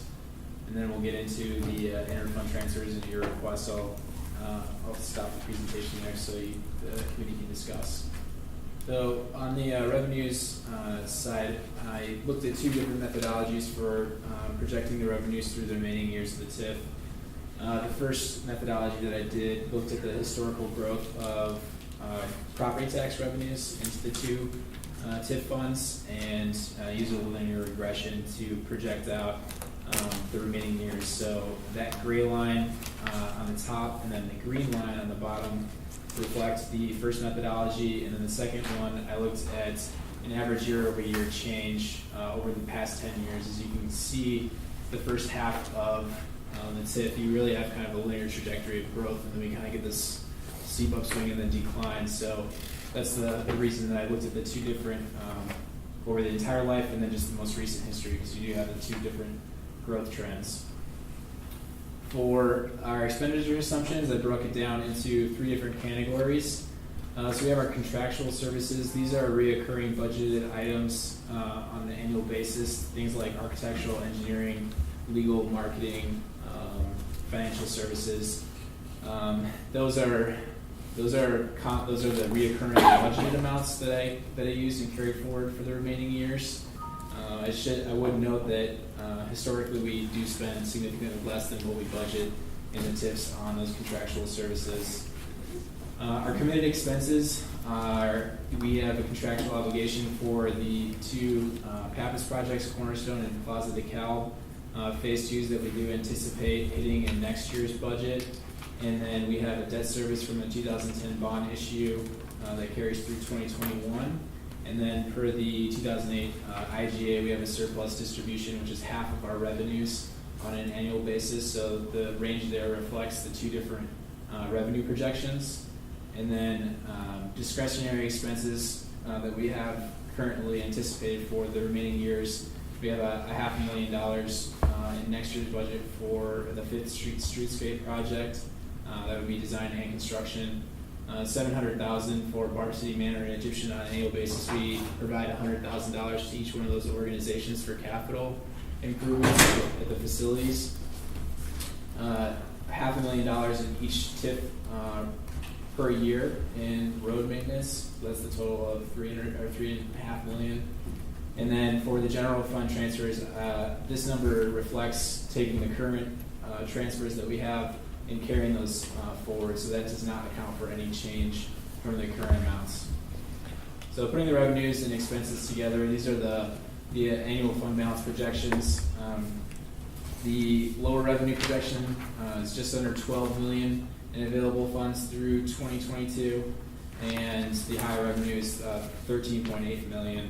I would note that in the original presentation to council, we did include a transfer. However, I wanted to show you the difference between the 2 of them. This is not included transfer, so we would have a negative fund balance in the central area TIF.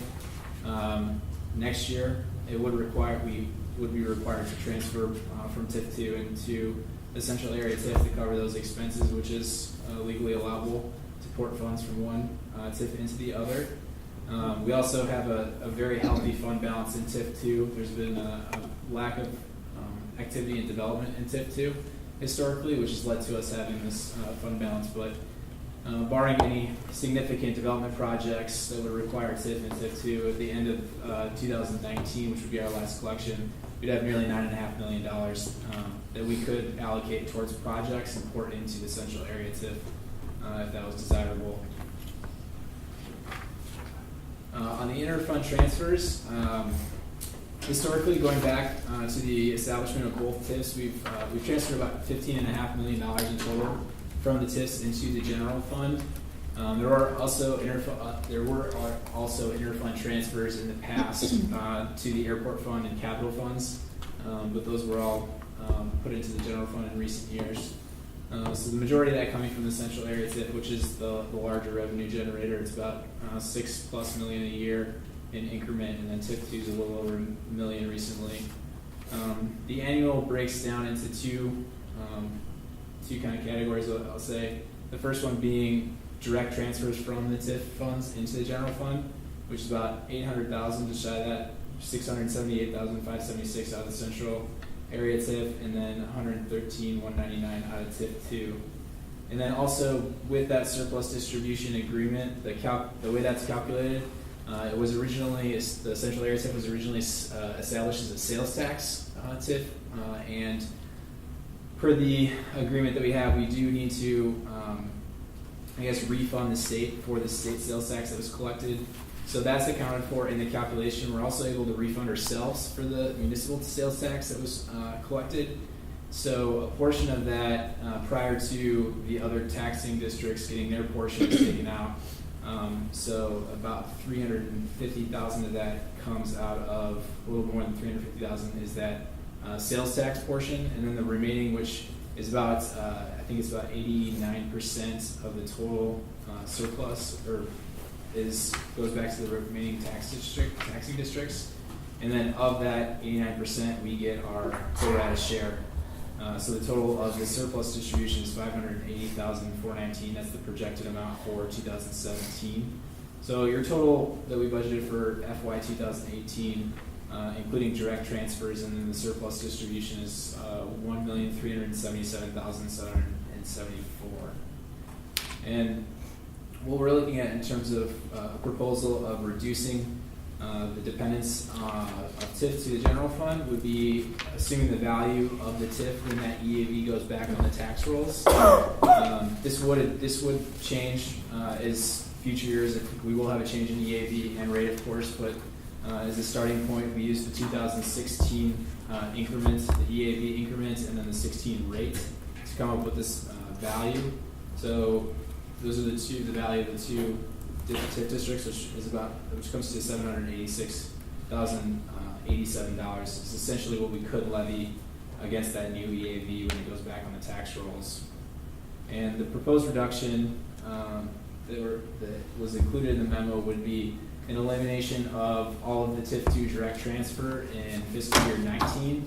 So the TIF district ends in December 31, 18, but we do get a revenue in 19 because it's the levy that took place in 18. And then we reduce the central area transfer, essentially the balance of that. We're looking at that roughly 1.4 million minus the 786 is how we get to the 591,687. So those would be reductions through 2022. And as I mentioned, that will probably change as the EAV continues to increase. Depending on the rate, we'll know a little bit more what that amount could be more, it could be less.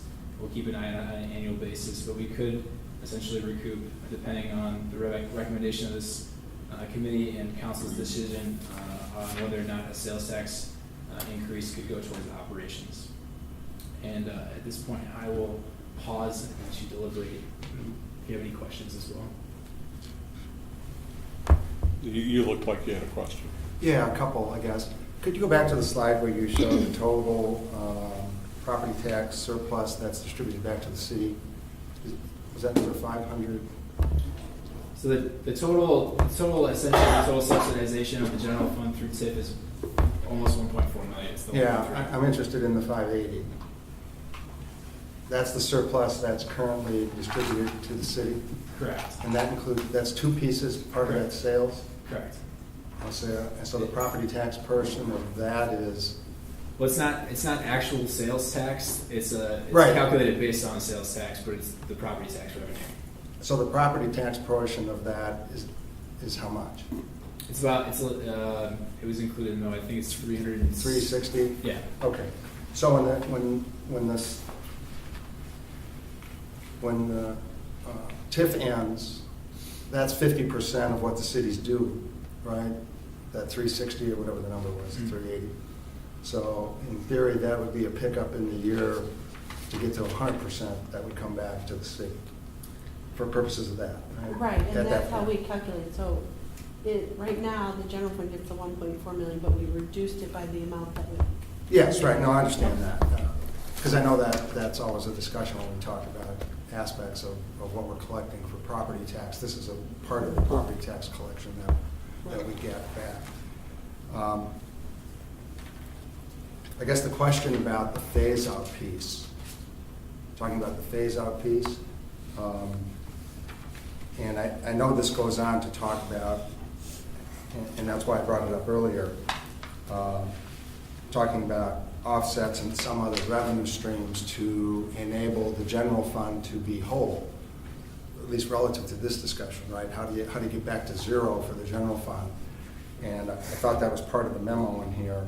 That's on the following. Yeah, and that gets to some kind of an increase of operating revenues, be it through the sales tax piece that we discussed earlier or some other piece. And that's why I guess my thought as I listened to it was we're short general revenue fund across the board. The administrative fees associated with operating the TIF, as I understood it way back when, initially were to administer the TIF. So you got $8 million, you got to do the redistribution, you got to do the accounting, you got to, I mean, you guys spend probably, I don't want to exaggerate, but I would bet half of your time and effort economically is all talked about relative to TIF and how we best utilize that, because that's probably the only economic engine we have. So there's a lot of talk, discussion, and support and administration going on relative to this. Now, is it that much? All debate, is it that much? But there's something due and owing to the administration and the record keeping and all the discussions you guys have on how to best use it, which is substantial. So I think there's some of it for administration that's due and owing, and the general fund is short. So I don't see eliminating it myself. And if we have no other purpose for it, apply it to fleets or any other purpose that you'd like, rather than eliminating it, because we just talked about all the needs we have in the short term. So this is 5 more years of revenue stream, and it's not insignificant, $1.3 million per year. And this, the part you're talking about is smaller than that, but still, that's my perspective. I don't see why you want to eliminate it when we have all these needs and we need support in the general fund to go back and replace it with something else when something is due and owing to the administration costs associated with all the efforts that the staff puts into TIF. I'll tell you, one of the arguments, I think, in the discussion we had with City Council when we had the TIF phase-out discussion with them, is then the more we can draw down the TIF transfer, the more available pool of funds that there is for TIF, for capital projects, or for economic development, based on the whole purpose of TIF is to increase that increment, increase that EAV. And the feedback we've been getting from council is they like the development that is happening in the downtown and what's happening with whether it's Cornerstone, Plaza DeKalb, Sundog IT, is I think one of the things they're looking at is there ways to free up additional funds to be able to invest more in the downtown redevelopment. And I think the thought process is that's fine if you had an operating budget that would be supportive of itself, but we don't. You know, you're going to talk about a 10% holdback by the state for, income tax and the distributed funds category. Well, we've only had part of that this year. You're going to have a full impact next year. And again, just all the other discussions piled up on each other. And while the city council may like that, I think a prudent discussion is to put it all on the table at the same time when you're discussing it. And that's what I try to do, and just as a third party, it seems to me there's a great need in the general fund, and there's something due and owing. If there was some economic driver that was substantial, that needed economic development monies, that would be another discussion, but that would require that. Because in the past, when you've had one-off major economic development, you've TIF'd that separately, like Target. Mm-hmm. I mean, you've TIF'd, we were going to TIF Shodene's property separately. I mean, the theory was that was going to be TIF'd separately if that downtown development ever happened, to try and enable the capital and all the stuff to go there. So there's that aspect of how you, in my opinion, ought to consider something major like that. You have other opportunities.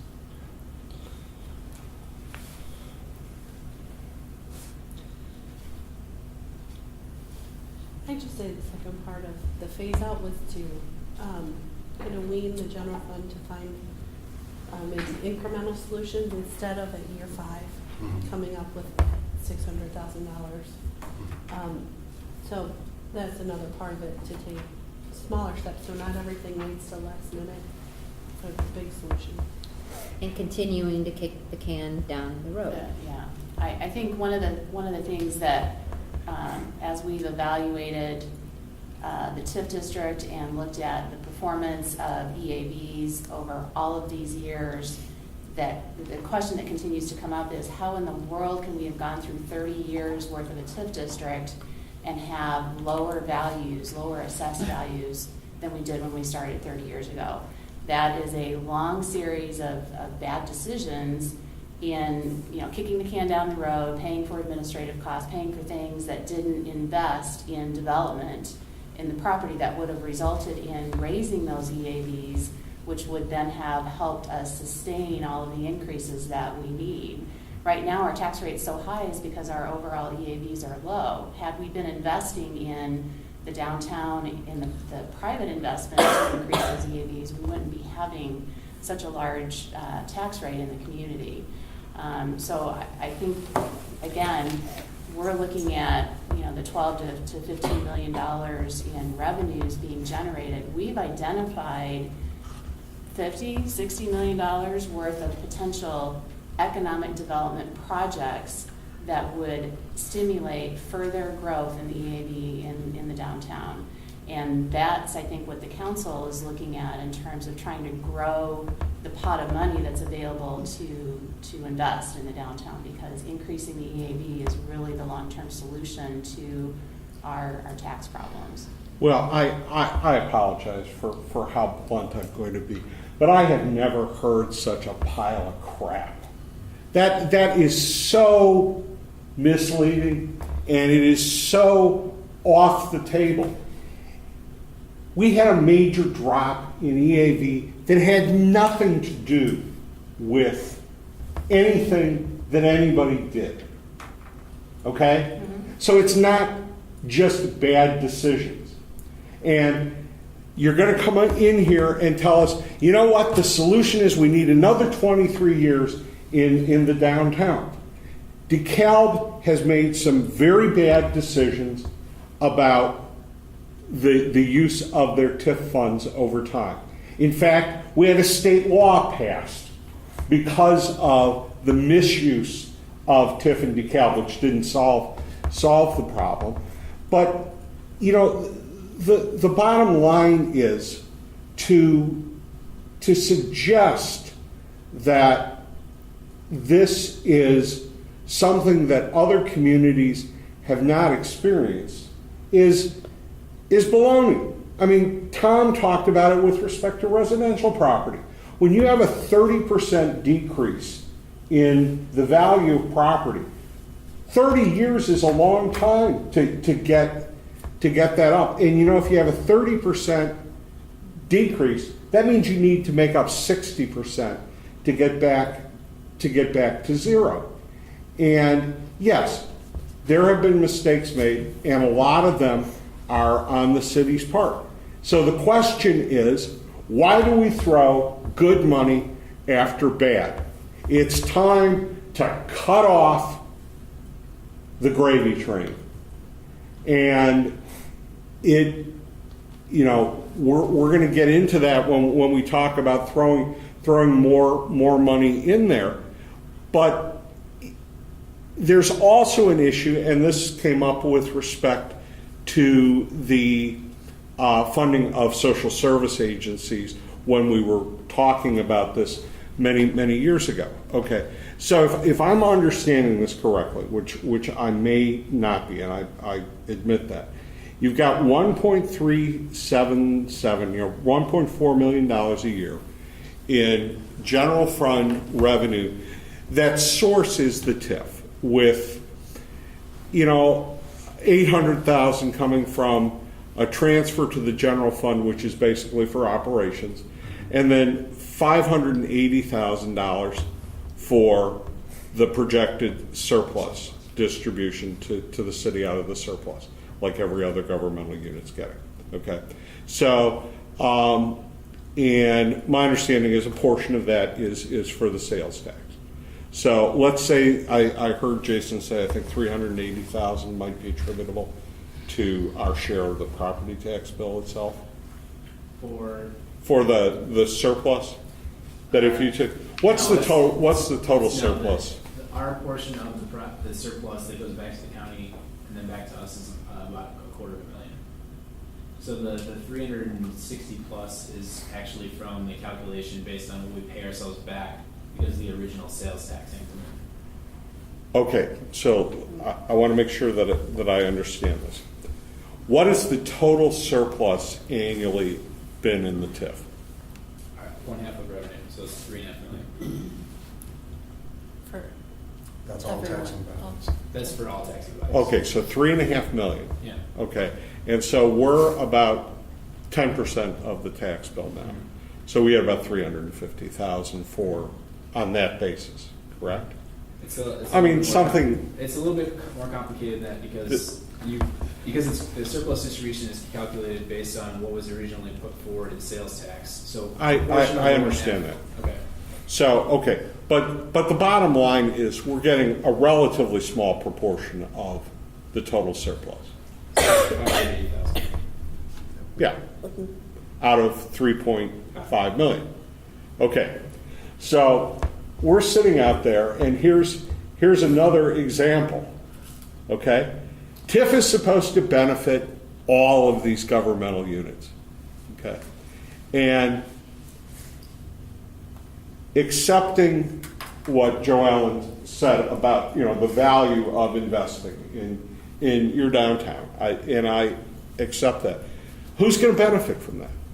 Well, the whole community is going to benefit for that, including the overlapping tax jurisdictions. Okay? Well, who's the one putting 100% of their surplus, or pretty darn close to it, into the TIF? The city. If this is such a good idea, why can't we leverage it by getting some of the other taxing bodies, even if we got half of it? That's another $1.5 million for putting into the TIF. And it's only fair. They're going to get the benefits from the increased DAV when the TIF comes off. I can understand why you would cut your annual transfer to the general fund to try to wean your operations off. But there's no reason that projected surplus distribution should have been going to operations, in my opinion. And I think if this is such a good idea, we need to get some other taxing bodies to contribute.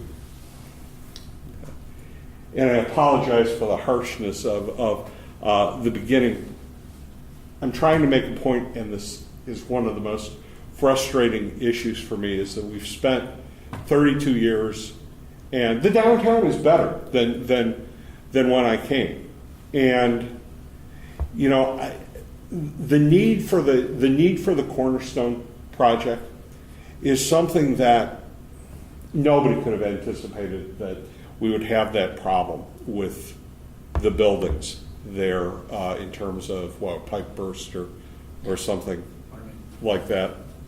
I will just say that is not an isolated issue. We have serious property maintenance issues with the buildings in the downtown. I have no doubt about that, but what I'm saying is that became unusable.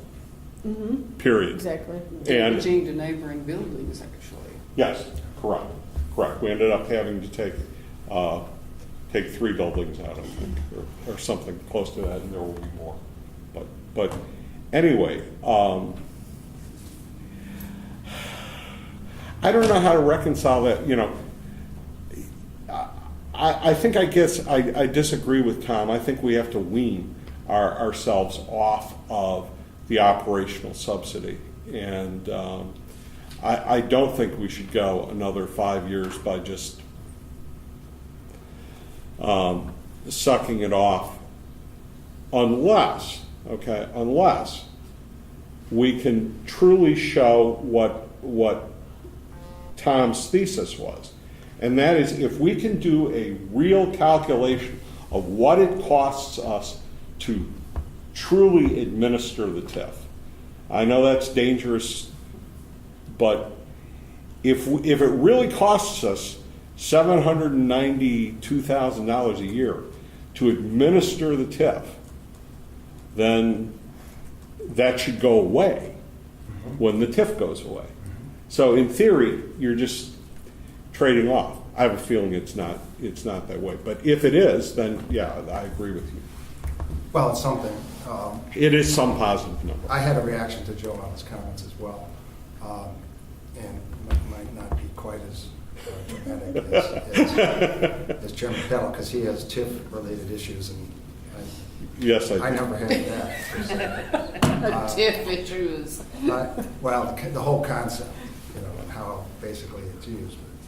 But, I don't know that the city, when people say they make mistakes, and I've not always been involved, but as far as mistakes, you talked about the one over there on the toll booth, maybe, as to how somebody should have did a discounted cash flow and what that might cost before one agreed to a never-ending payment to the county. But other than something like that,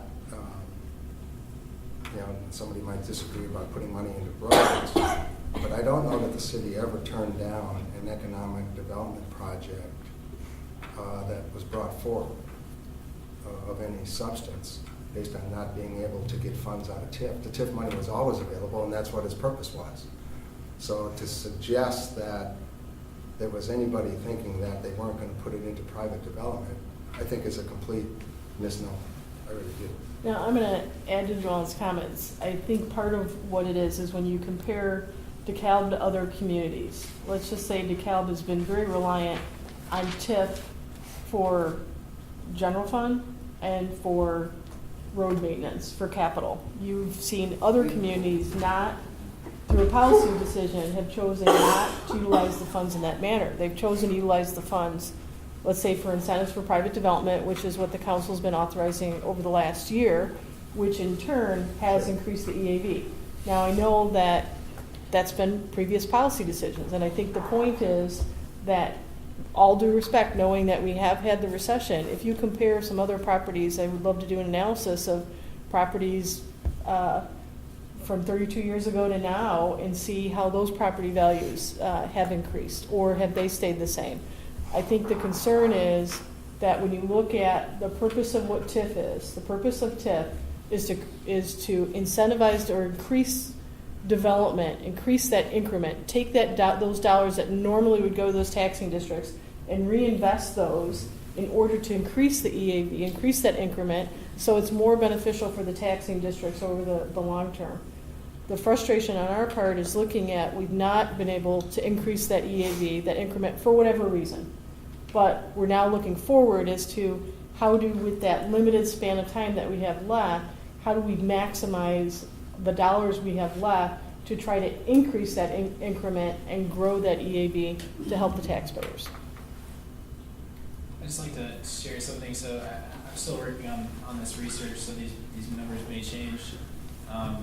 This is just looking at since 2000. So it just as a background, the state changed the reporting, or introduced a reporting requirement in 1999, which required us to do an annual report of how TIF expenditures were made. So this research only goes back to 2000, but since 2000, 35% of TIF expenditures have been distributions to other taxing bodies. And that's even before the surplus distribution agreement in 2008. The school district alone has gotten $25 million of TIF. I think that when you look at the reliance of TIF for capital, it isn't necessarily just the city. I think other taxing bodies have utilized TIF for capital expenditures. I think the TIF is as you called it, a Grady fund, hasn't been just for the city. I think a lot of other taxing districts have been relying on it. One of the more challenging things to unpack has been one of the line items that we have in the TIF is other capital improvements, so unpacking that is still something that I'm doing. But after that, the next largest expenditure is 17% on infrastructure, 13.6% on internal transfers to the city, and you don't get down to rehab and renovation of private development, which is only 8%. So historically, from 2000 to 2016, we've only spent about 8% of TIF expenditures on private redevelopment and rehab projects. I guess my comment was, if no one brings, it's not that the incentive package wasn't there. What's been there was the magic 20% or whatever it was, right? So I guess you have to sell that, but those monies were available all the time, waiting there for that. When the downtown was redone for $11 or $12 million, most of that was infrastructure. But I mean, the kinds of things I'm hearing that are a concern, like rebuilding or building a new city hall. I mean, that's nothing. You talk about the school, that's no different than the school district did. Well, there was a make-whole agreement with the school district. I was on the other side of that. And they were being impacted substantially negatively, which would have led to further tax rate increases to get to that capital to support their building. And I will say this, without a very good school district, your economic development plan isn't going to go anywhere. Every employer, I don't, you talk about roads. true. I would start with schools. Yeah. Absolutely. Because if you want to get those homes built in this community, which, real economic growth that Mr. Peddle was talking about earlier, the very first thing they're looking at, for the most part, families are schools. And it's essential that they be good. So when you talk about things in general terms, you might get some reactions that are pretty strong about what's happened here. And I would not put very much of that piece related to TIF expenditures. I think you In hit the nail. the total pie of what's occurred in this community, I would put TIF expenditures and allocation or misallocation of that is about 3% of the total impact of what's occurred. I think you hit the nail on the head when you talk about a responsibility to sell it. Yes, we have seen, I agree with that. We have seen the success that TIF has made for those private investments that have been made, for example, on Sycamore Road, and the impact that's had on the EAV in that area. What we're looking at the staff level now is really kind of the continuation of those efforts, and also looking at how that relates to the strategies and goals of the strategic plan, which are talking about building that same type of success for the downtown area. And if we're going to do that, again, we've kind of identified $50 to $60 million worth of investment in the downtown that could also have that positive spin on how do we get there. And this was one way to grow that pot, I think, is really the message that we were looking at. And I think that taking this in isolation, I'm in agreement with using the money for projects as opposed to city operation. So for the next 5 years, I'm all in. I think with the approach that's being taken to free up money for the projects. But I think we need to make the case to the other taxing units that it would be a good investment for them to participate in some of the surplus by letting us use it, or letting so. Absolutely. Do you want to take a vote on this, or a motion, or what would you prefer? To move ahead on this, or are there other? Well, what would the motion be, Tom? I'm quite willing to consider. Well, it sounds like I don't support it, so my motion would be not to do it because if you want to segregate those funds and use them for productive purposes and you don't want them to serve operations, I would put them into, I would take those dollar amounts and put them right into a capital fund for fleet and utilize 100 and whatever the numbers are. The only challenge that I add to that is that I think the legality of making a TIF transfer to a purpose of capital that. I wouldn't do it that way. I would No, do you it can't just through use operation. you can't use I the wouldn't- transfer money. for Yeah, I that. wouldn't use it that way. I would just do it separately as a budget item. Not directly. Okay. The revenue comes in and it goes, in total, gets allocated out. Because we're short for fleet. And that would get you some money for fleet every year. For 5 years. Yeah, and by then we'll have our other plan. I would note it'd be less 25%. So, because anytime we're going to transfer out of general fund, you have to have 25% for the fund balance policy. So it wouldn't be the full 6 or Well, we just do that on operating expenses though, right?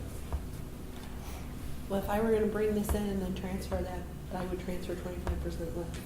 Well, I understand what you're saying in general, but there'll be so many discussions about general fund spending. That's my thought. I haven't heard from anybody else besides Tom and I. Well, I'd make a comment, except I need to do a little research on TIF. I don't feel comfortable making a comment right now.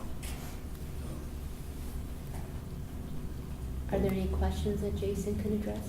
Well, no, I gotta probably meet with Tom, sit down, and get some history and get a better understanding of how the whole deal works. Just, I've done a little bit of reading and study on the tips, and the questions that's the first question that on my mind is, where did the money go?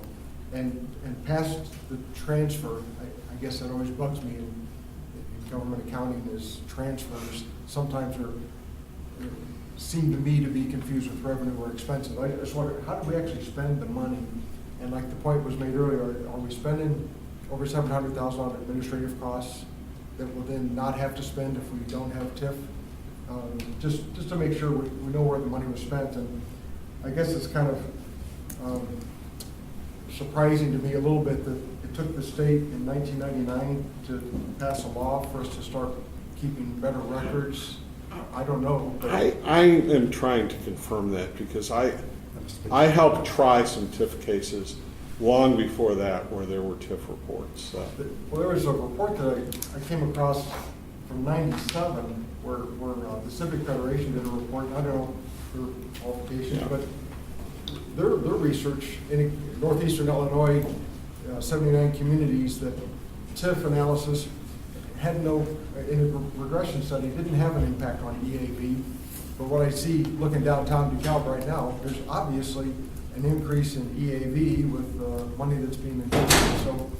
So that seems to be the goal, I guess. So first question is, where did the money go? Really, really good detail. How did we actually spend it on stuff? I mean, we need to break that down. And then what was the economic impact? Because the other things I read, the purpose of a TIF is for a boost in economic impact. And the only reason we spend $1 out of TIF funds is, but not for that dollar, the project would not happen. Correct. So where's the return on the investment? Where's that economic impact? And we should be able to have the expense, and right beside it, here is the impact. It seems like, and I'm not sure, maybe we've got that, and I just haven't been able to understand it yet in my reading. And then how consistently do we apply that but for test? Well, once you get the TIF, you don't have to apply the but-for test. Some qualification of the You know, and the but-for is, you know, I've spent hours testifying in court about the but-for. But the bottom line is there are good TIF projects. And DeKalb has had A lot of them. some good TIF projects. In fact, I would say in the last 8 to 10 years, more things have happened downtown to make the downtown better than occurred in the almost 20 years prior to that. I think, you know, the first 23 years of the downtown TIF was to a great extent wasted. And what I think is kind of ironic is that one of the most controversial projects in the downtown was one of the best uses of TIF, in my opinion, and that was the Walgreens. And it's still there. You know, but, you know, old does not mean historic. And so it's one of these things where the community was fighting with itself. And part of it was, what do you call it? Enabled by the city. Some, you know, didn't really, you know, push hard. You know, there've been a lot of efforts, and the city at one point, there was a downtown study done, and one of the questions that was suggested was, what should be the level of responsibility of different parties in the downtown? And that question was not allowed by the city. And that's firsthand. So we have a situation here where there's a lack of trust. And you've got to overcome that. People will pay for visible things. I mean, Cornerstone and the other Pappas project are going to be visible kinds of improvements in the downtown area. The Capella and O'Leary's were visible changes to the facades of downtown. The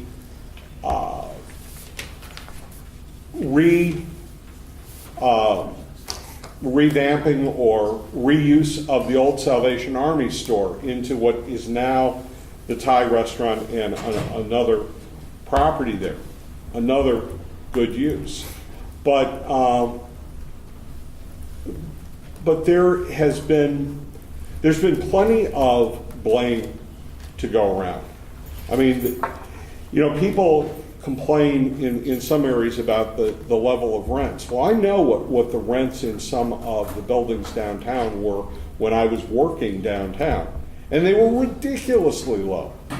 And if you could not make it in business with those rents, that was probably on the business to some extent. You know, no amount of subsidy was going to help somebody who was not doing well in the business. And you know,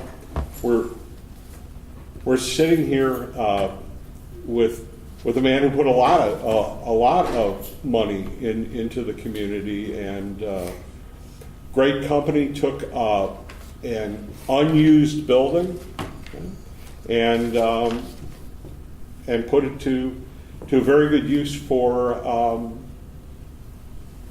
I don't know, how long was it, 10 or 15 years? 20. 20? Yeah. And the space you vacated was also taken up by a viable use, let's put it that way. So I'm frustrated because I see the big picture rather than making a decision on this. I don't have a decision. I don't have a problem with making a decision on the small part, but I have a problem with the implications for the longer term. So. What is, yeah, well, that, yeah, what is the committee's will? Well, there's two things that they're asking for decisions, I guess, right? This reduction plan is one of them, and the second one, the next big one is going to be on the extension of TIF, I would guess. Right? Or Which the we haven't new even talked TIF. about. A new TIF. The new TIF. I should use the word Yeah. extension.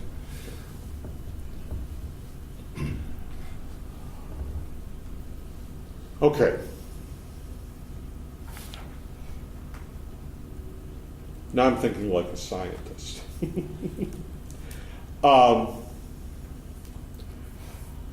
Let me have a motion to recommend the proposed reduction. We'll put it in the positive. You can vote your conscience. Can I get a motion to do that? And whoever makes it, please say it plainly and slowly so I can follow you, please. A motion to approve, or I'm sorry, recommend the proposed reduction. And this is the drawdown, this will reduce the funds going into the general fund that are currently supporting operations. Okay, and there's no, you do not have to vote for the motion if you make it. I'll make it just to get it on the table. Right, So we don't okay, get and stuck. is there a second? Second. Okay. Any further discussion? I Okay, think vote. I explained I'm going to vote no. Right, And my reasons right. why, I think Vote. the money could be set Yeah, aside for vote. other purposes. Vote your conscience, vote what you think is right. And if the vote is no, the way I would like it to be recorded is that the Finance Advisory Committee failed to recommend. That they failed to recommend the proposed reduction. Are people comfortable with that? Okay. All those in favor raise, or clerk call the roll on this one, I'm sorry. Terzinski, No. Neely, Parker, No. Conlon, No. Harch, Peddle. No. No, it makes it easy.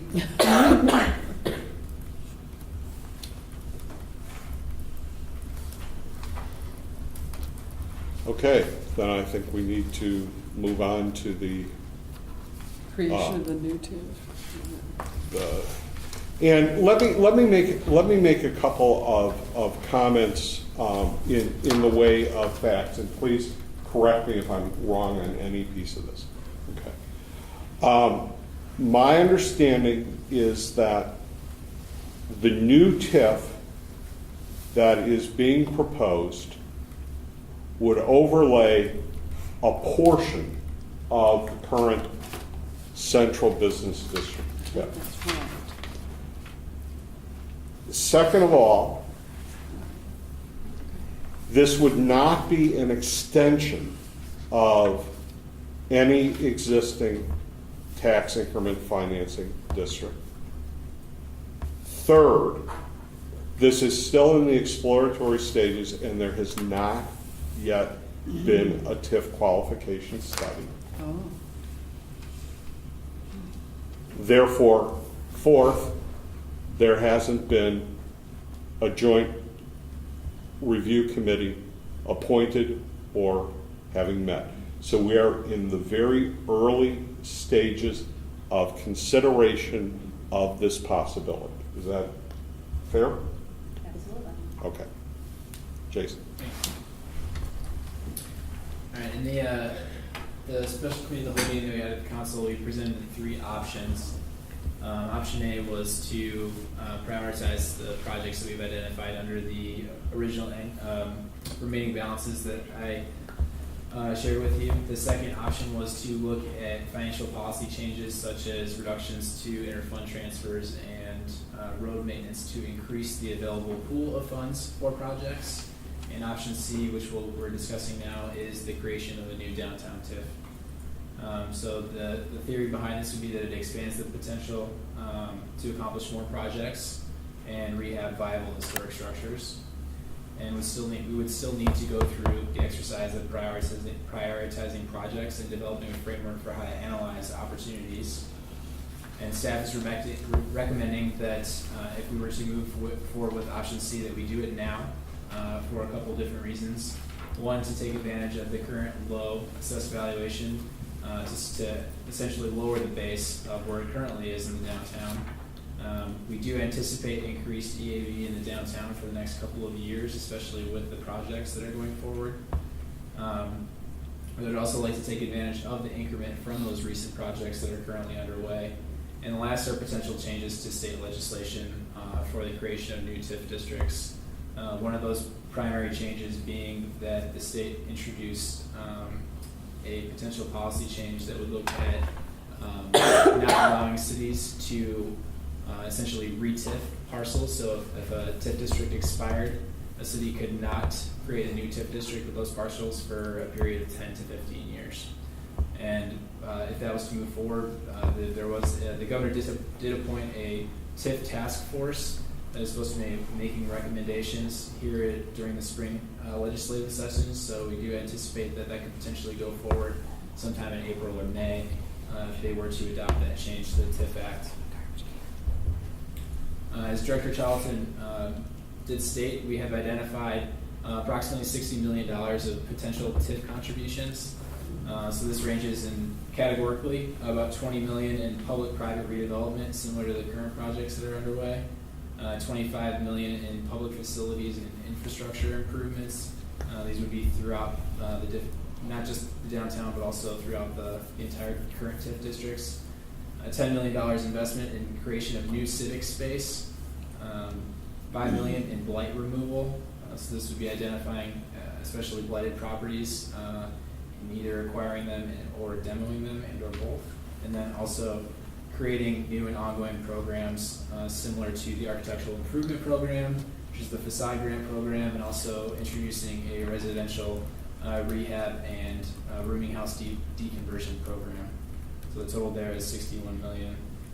And the idea being, based on the available funds, if we were to spend about $12.5 million, and categorically, if you had a 27.5% private projects, the total investment, including TIF, would be $58 million. If there were civic projects working with nonprofits where there was a 50-50 match with the city, it would only bring $25 million. And if the investment was made in public projects, you would only have $12.5 million dollars in investment, and then you would not have any future revenue streams because those public projects are not going to have any property tax revenue in the future. So looking at the current assessed value of properties in the downtown, the green parcels are our top increment producers. So talking about some of the past successful uses of TIF districts, a really good example is right here. This is the Wurlitzer Industrial Park. This is one of the first TIF projects that the city took on. They purchased about 30 acres of scrubland from the Wurlitzer Corporation and developed a small industrial park, which is now full. So that's one of our top increments. So taking those low value lands that don't have a high assessed value, developing them into something that has a high assessed valuation. The purple parcels, and it's kind of difficult to see on this, you might want to look at the TV so you can see the color differentiation a little bit more, but purple are commercial and industrial properties that have currently a lower assessed valuation than they did when the TIF was created. So as you can see, the downtown core here, you have a whole lot of purple, which is, 30 years later, it's challenging to, how does inflation not account for at least some pickup? I know that we did have a decrease in assessed valuation with the recession, but you would think that it would still not be greater than 30 years of inflation and development. It is interesting to note that with the Cornerstone project, one of the reasons that when we projected the return on investment was so high because we had 3 parcels out of the 4 that were upside down. Similar to Plaza, you have another 2 out of the 3 parcels that were upside down. So that's part of the strategy, is identifying these clusters of parcels that are upside down and redeveloping them into something that is going to generate future increment. And then red are residential properties, which are predominantly in TIF 2. TIF 2 was established really as kind of a residential rehab TIF. That there really wasn't a whole lot of programming that ever went into that So not a whole lot of the TIF2 revenue is spent on residential rehab. So, all right, go ahead. Please go to your prior slide. I'm sorry, but I have to ask about this because I'm quite familiar with part of this. That Wurlitzer Park thing that you pointed out that is classified as top increment. Mm-hmm. Tell me where the boundaries of that are. In terms of industrial park, Yeah, because I may not be understanding your drawing correctly. so this is kind of difficult because this is only looking at specific parcels. So we didn't identify the green is an all positive increment. It's really, I looked at the top 50 increment generators in the TIF district. So where there's a blank spaces on the map, those are parcels that have some positive increment over a 30-year period. But we really are trying to isolate what our top versus our bottom were. So the boundary of the Wurlitzer Park, or the Wurlitzer Industrial Park, goes about like this. You want to identify the State Street or? Yeah, Well, so I see where this would State be- Street this is. Pleasant. Pleasant. Yeah. Okay. I've got my bearings again. But all right. Okay. I am going to choose to recuse myself from the discussion. Just, I think it would be appropriate. So, I just think that would be appropriate.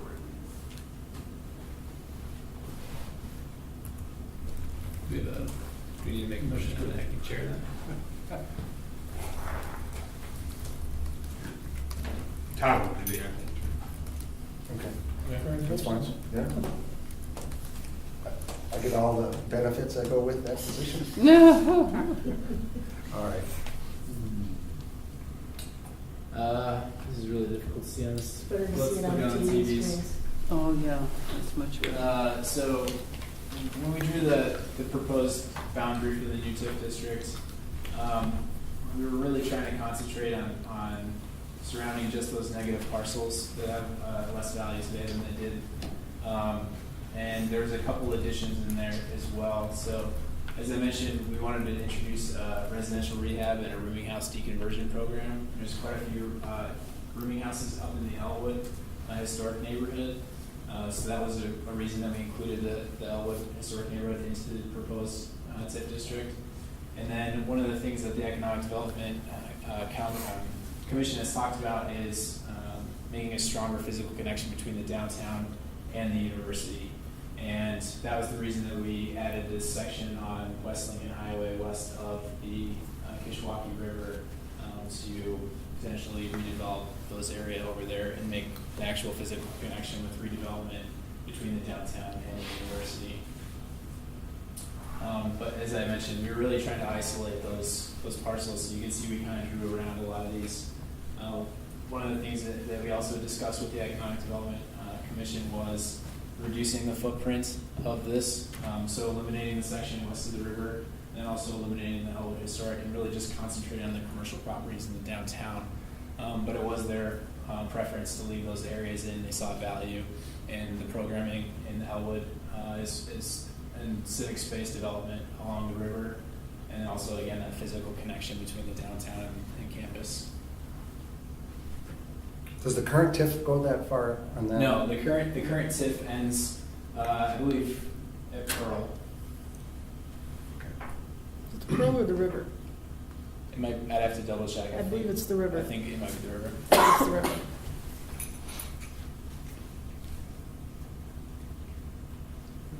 Jason, do all properties have to be contiguous? Yes. So in order to have a qualified TIF district, there has to be it has to be contiguous. You can have donut holes in there, so you can eliminate specific parcels as long as there is still a contiguous order. One of the things you cannot do is what they call barbelling, which is you'd have a section and then you connect it to another section via right-of-way or a line of parcels.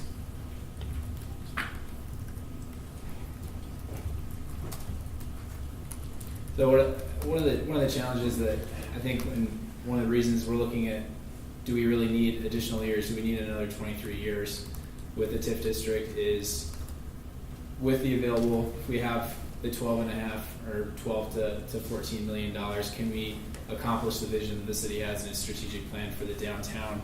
And in the current condition of a lot of the historic buildings, a lot of them need a lot of work. If you do a little bit of work, you can also trigger a need to have them brought up to current codes, which can have an extreme cost.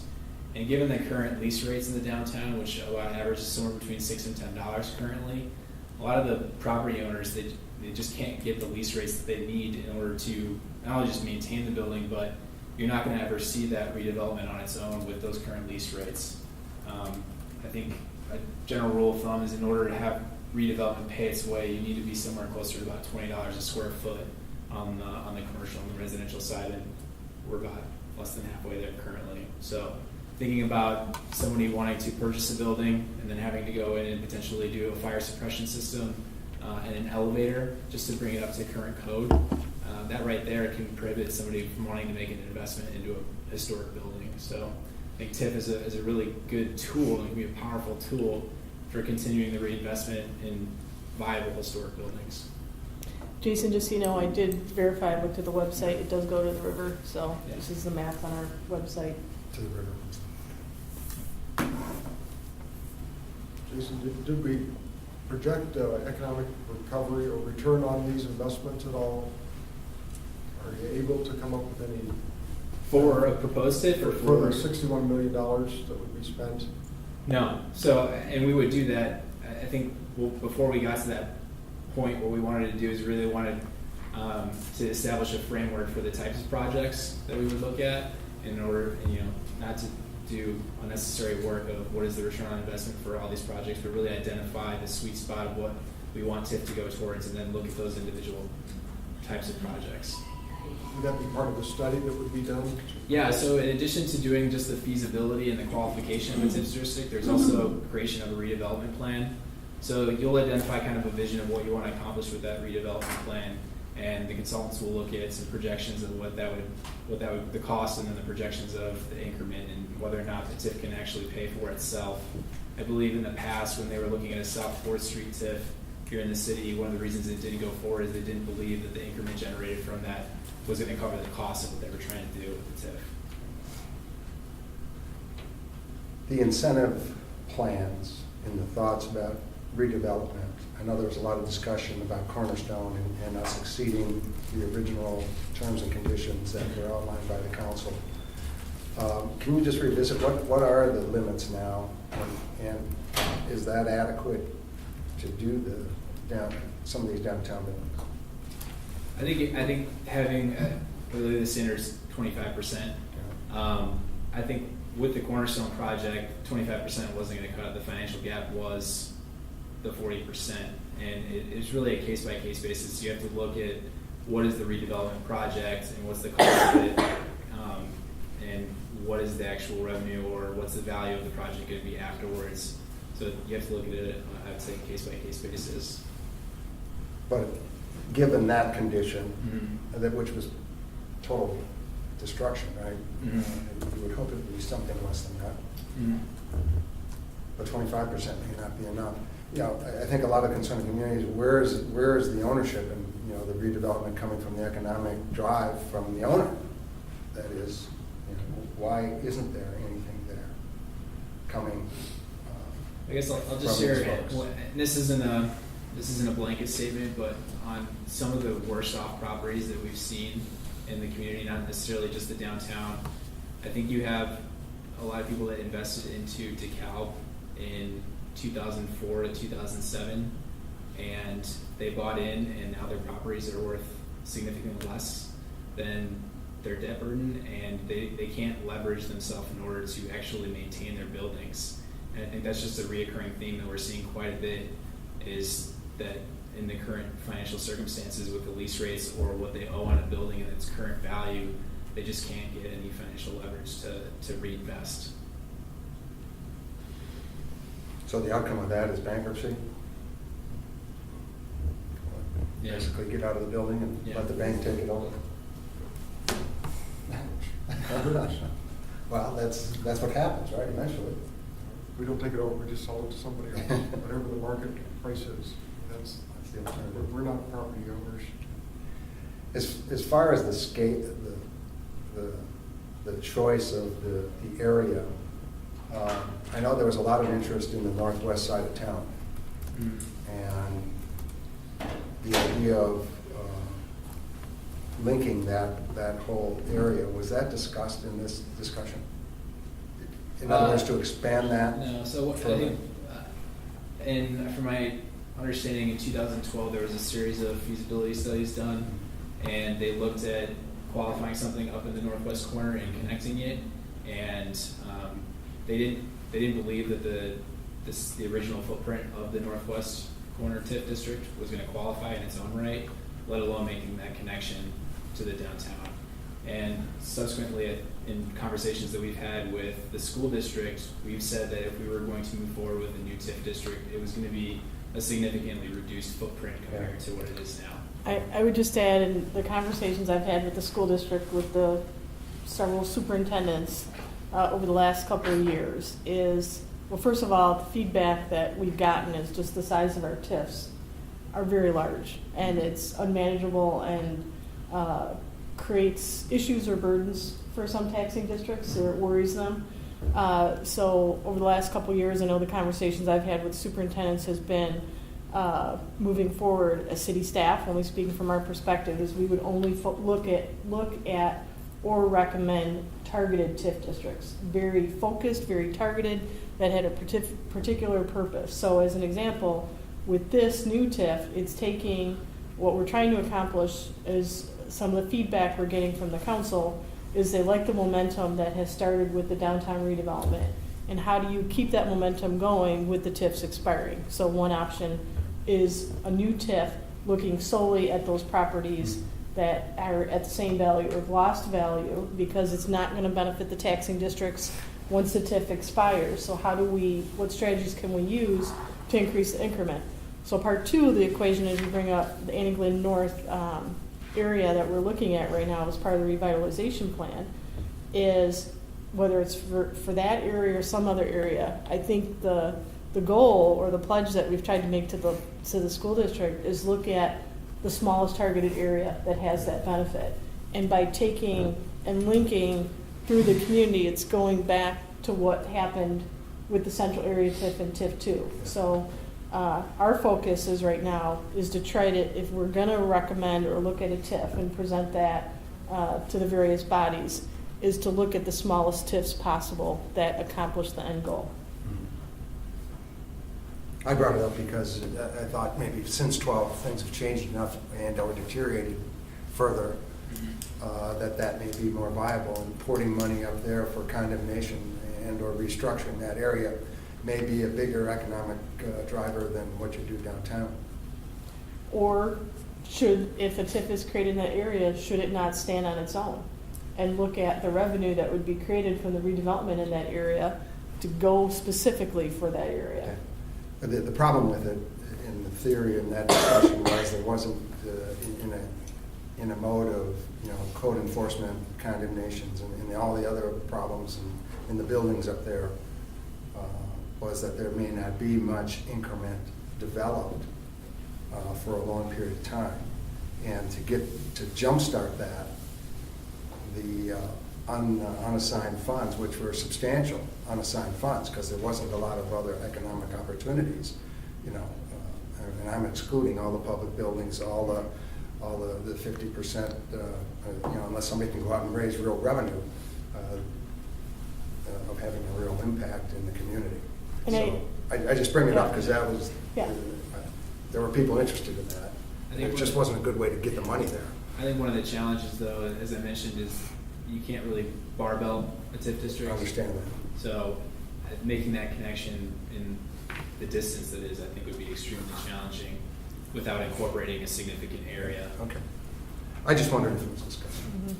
Other questions? Yeah, I got a couple Go ahead. questions. Show my ignorance here. But when you set up a new TIF district, is it for a limited period of years, or was it It's 23. 23 years? Yeah, and there's nothing stopping us from sunsetting. So I think the idea behind this is if you can establish a very strong vision for what you want to accomplish, you can achieve that and pay for it. You could potentially sunset the TIF earlier than 23 years. And the revenue to start the district is add a property tax. That's it. Yeah, it's incremental. So essentially what you do is you take a geographic area, and if it qualifies, they take the assessed valuation of all those properties within that district or that geographic area of that year, and they freeze it and it creates the base. And either as redevelopment or inflation occurs and the assessed valuation of those properties goes up, the difference between that base amount and the new assessed valuation is what drives the revenue for the TIF districts. So, But all property owners would have something on their tax bill. That's how they. it's not an extra tax. Okay. It's not an extra tax. What it does is the revenue that the other taxing bodies could have collected from that change, that increment, goes into a special revenue fund in order to be reinvested back into the TIF district. Okay. Just a question about just the mechanics. I realize that part of the objective here is to take the dollars that are left and move them into, or make them available to a new TIF, right? And is there a timing in other words, I understood you could port dollars from TIF to district to district, which we've done. But if it's expired, how do you port to something that's expired into something new? I think that's part of the timing of creating a new TIF district. If we were to head down the road and get a recommendation to move forward with the consultant on doing the feasibility and redevelopment plan, if we had a TIF in place by June of next year, you could still port the funds from TIF 2. Otherwise, you would have to essentially port them into the central area TIF, Right. create the new TIF, and then port again. Okay. But for those to go all back on the tax rolls, the TIF has to end. So it's TIF 1, the big TIF has to end. Mhm. How does that money go from TIF 1 on that last day into a new TIF that, are you saying it would be created before the old TIF was expired? We would have to remove the parcels from the central area TIF. So everything that's Reads not, of them. So this of the proposed TIF, almost all of it except for I think it's this block right here is in the central area TIF. What we do is we remove them from the central area TIF and then put them in the new TIF. You can do that in the same meeting. okay. So the mechanics have to be worked out. Does the entire amount of the TIF increment that exists, does that go back on the tax rolls, the whole, whatever the number is, 56 million? When the TIF district expires. Yes. So what would end up happening is when you remove these parcels, the EAV from the incremental EAV from those parcels would actually go on the tax rolls earlier, and then the bar would get reset. And then when the remainder of the central area TIF district expired in 2021, that would go back on the tax rolls in the 2022 assessment. Okay, so the entire TIF value does go back on the tax rolls. None of it stays. There's no Correct. increment. No. So on day one, you on reset- minute you one, reset- the yeah. increment is 0. Yeah, correct. So the school district in particular gets it all. Yeah. Their portion. Yeah, Okay. with the larger TIF districts, yes. I think one of the things that you look at, because of there's so many negative parcels, the impact fiscally on the school district here is pretty limited on what they would actually get from this small section of the TIF going back on the tax rolls. But the larger TIF, the 56 million, the majority of it is actually outside of the downtown. Yeah. A large part of it Well, is Sycamore Road. Sycamore Road, right. Yeah. But I'm just saying they get it all. So- Yeah. Okay, Yeah. just so I understand that. But it would happen in 2 different years. Yes, right, I understood that. Yeah. Thank you. Other questions? If I could just kind of show you, this is kind of hard to see, but this is the map that's on the website of the TIFs that we have. You can- And you got it there? yeah, let's So, Jason, what percentage of the community do you say the TIFs currently occupy? A third? no, I think it's about 28%. 28%? And so we're taking just a very, very small segment. It's kind of the spinal, the cord of the downtown, just to kind of give you a point of perspective that Jason's calling it up. Well, TIF 2 goes away completely, right? There's no overlapping property with TIF 2? In that proposal, there was one block where City Hall is. Okay.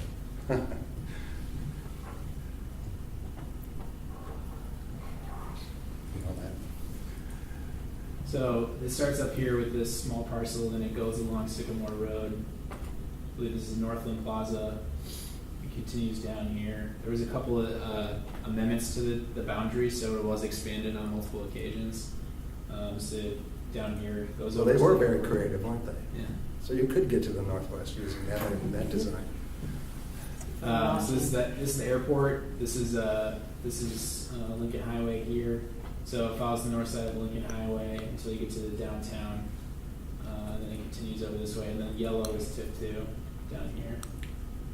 So this is all mostly residential, the exception of some of East Lincoln Highway. So just in total area, how much? It's about 10% of the existing tip. So 10% of the total of both TIFs? Other questions?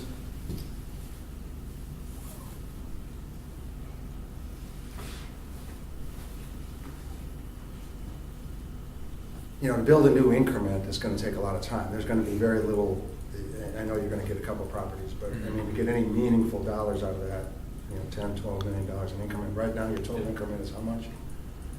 Between the two, Yeah. 7.5 million.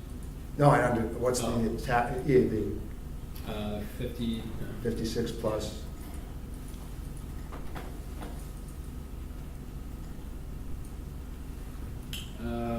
So that's 65. 65. And of that, you're going to end up with, you know, those two projects and a Yeah. little bit, so Yeah. 6-7 million bucks. And depending on the mechanics of it, if you're able to port the Yeah, no, I existing understand. funds, and then you do Yeah, no, I understand that probably, part. yeah. I'm just trying to think of what increment is going to be really new to you. Mm.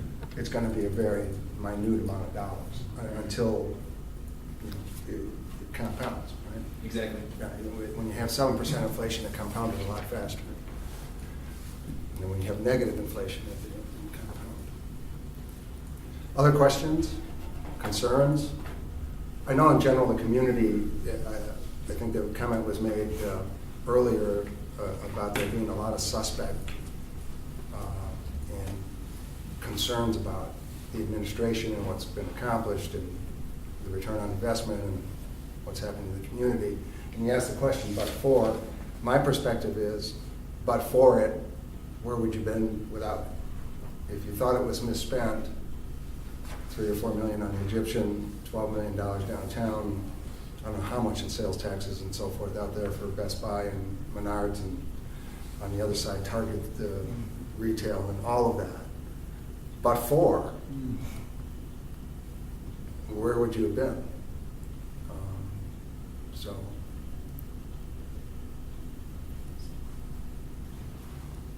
I guess we need to raise the question. Just How do you curious, feel about it? curious if economic development folks see a sustainable momentum downtown with the private investors who are coming in with their risking their capital, which is, you know, to me, that's the big sign. When that's happening, how's the momentum look?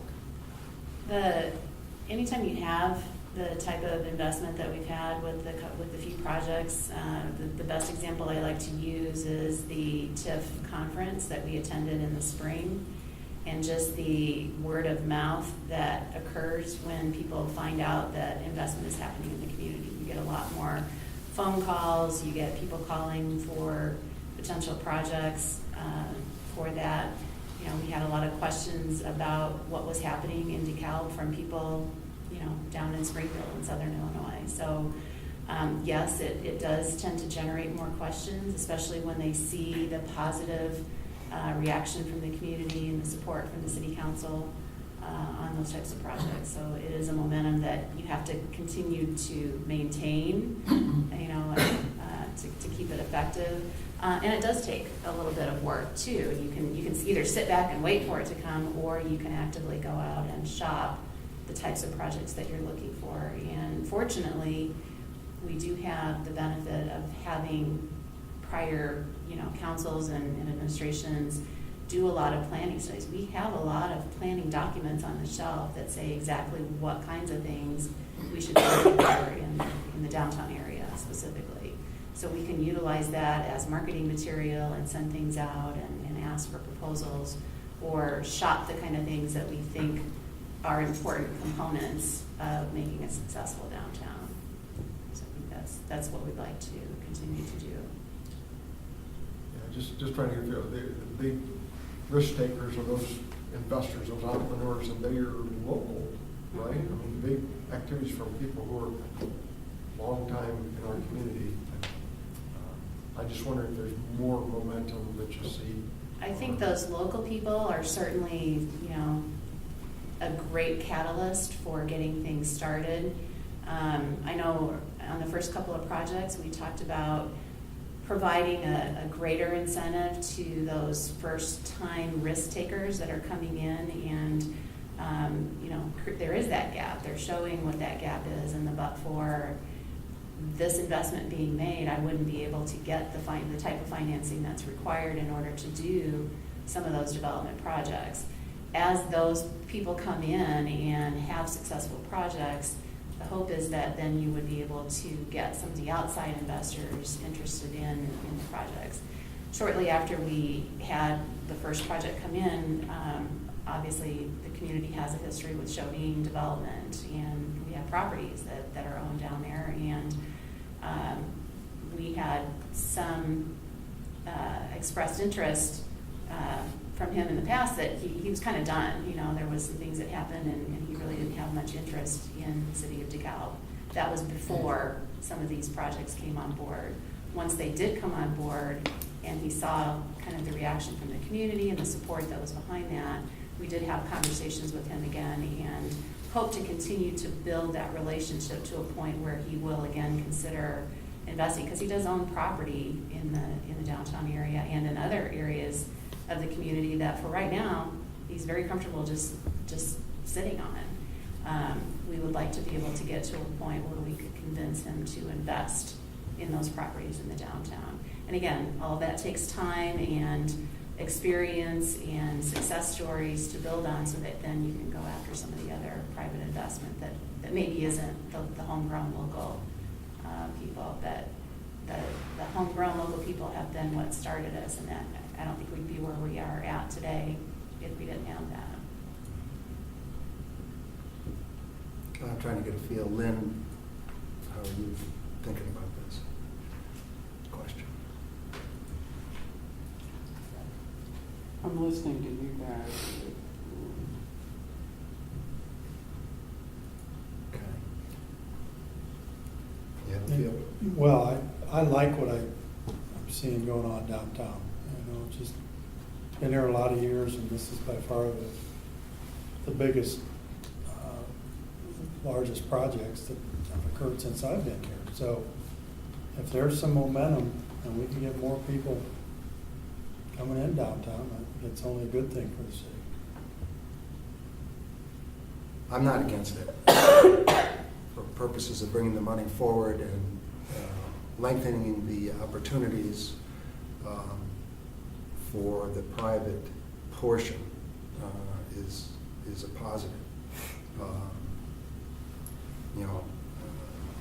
The public piece is less of something that I support, but the private portion certainly is, and this would give you that opportunity. I'm not against it. I would be supportive. I think we've learned the good lesson of the transparency's got to be crystal. The expenses, the investment, the return on investment. We shouldn't have any hesitation to make sure that's all very, very clear. Every expense has to be clear, and the projections, the use of the fund should have that benefit component. For redoing a street, there's a benefit component then, because it's going to facilitate businesses developing buildings that are on that nicely redone street. So just make sure we make that connection. And the administrative costs, whatever they are, that number should be known and expensed and put into the proper general fund.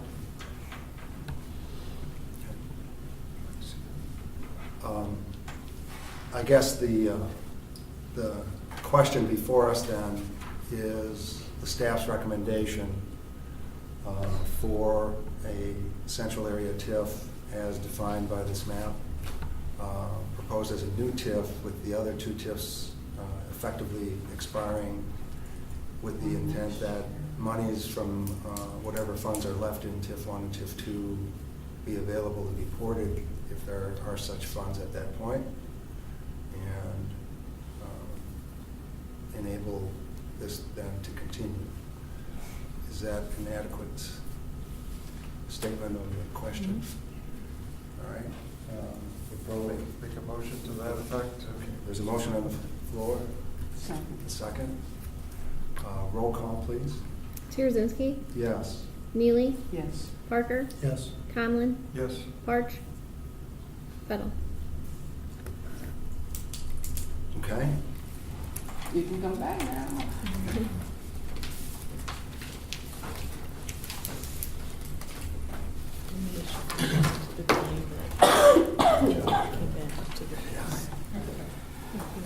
Okay, 809. other items? Yes. Glad you mentioned that. I did write some down. I know Lynn would have been disappointed if I didn't have it. I know earlier we had asked, and it could be part of the budget discussion, or it really could be one-off. I know that airport advance issue was brought up a couple meetings ago. I don't know if we've ever brought it back as a line item discussion, but I know that grew to $478,000 as an advance to the airport fund. I would hope we could make a recommendation prior to year end, so if the committee would feel, as I do at least, that be discussed. I hate to see that loan grow back to where it was after it took us so long to get rid of it last time. The airport fund's at $478,000.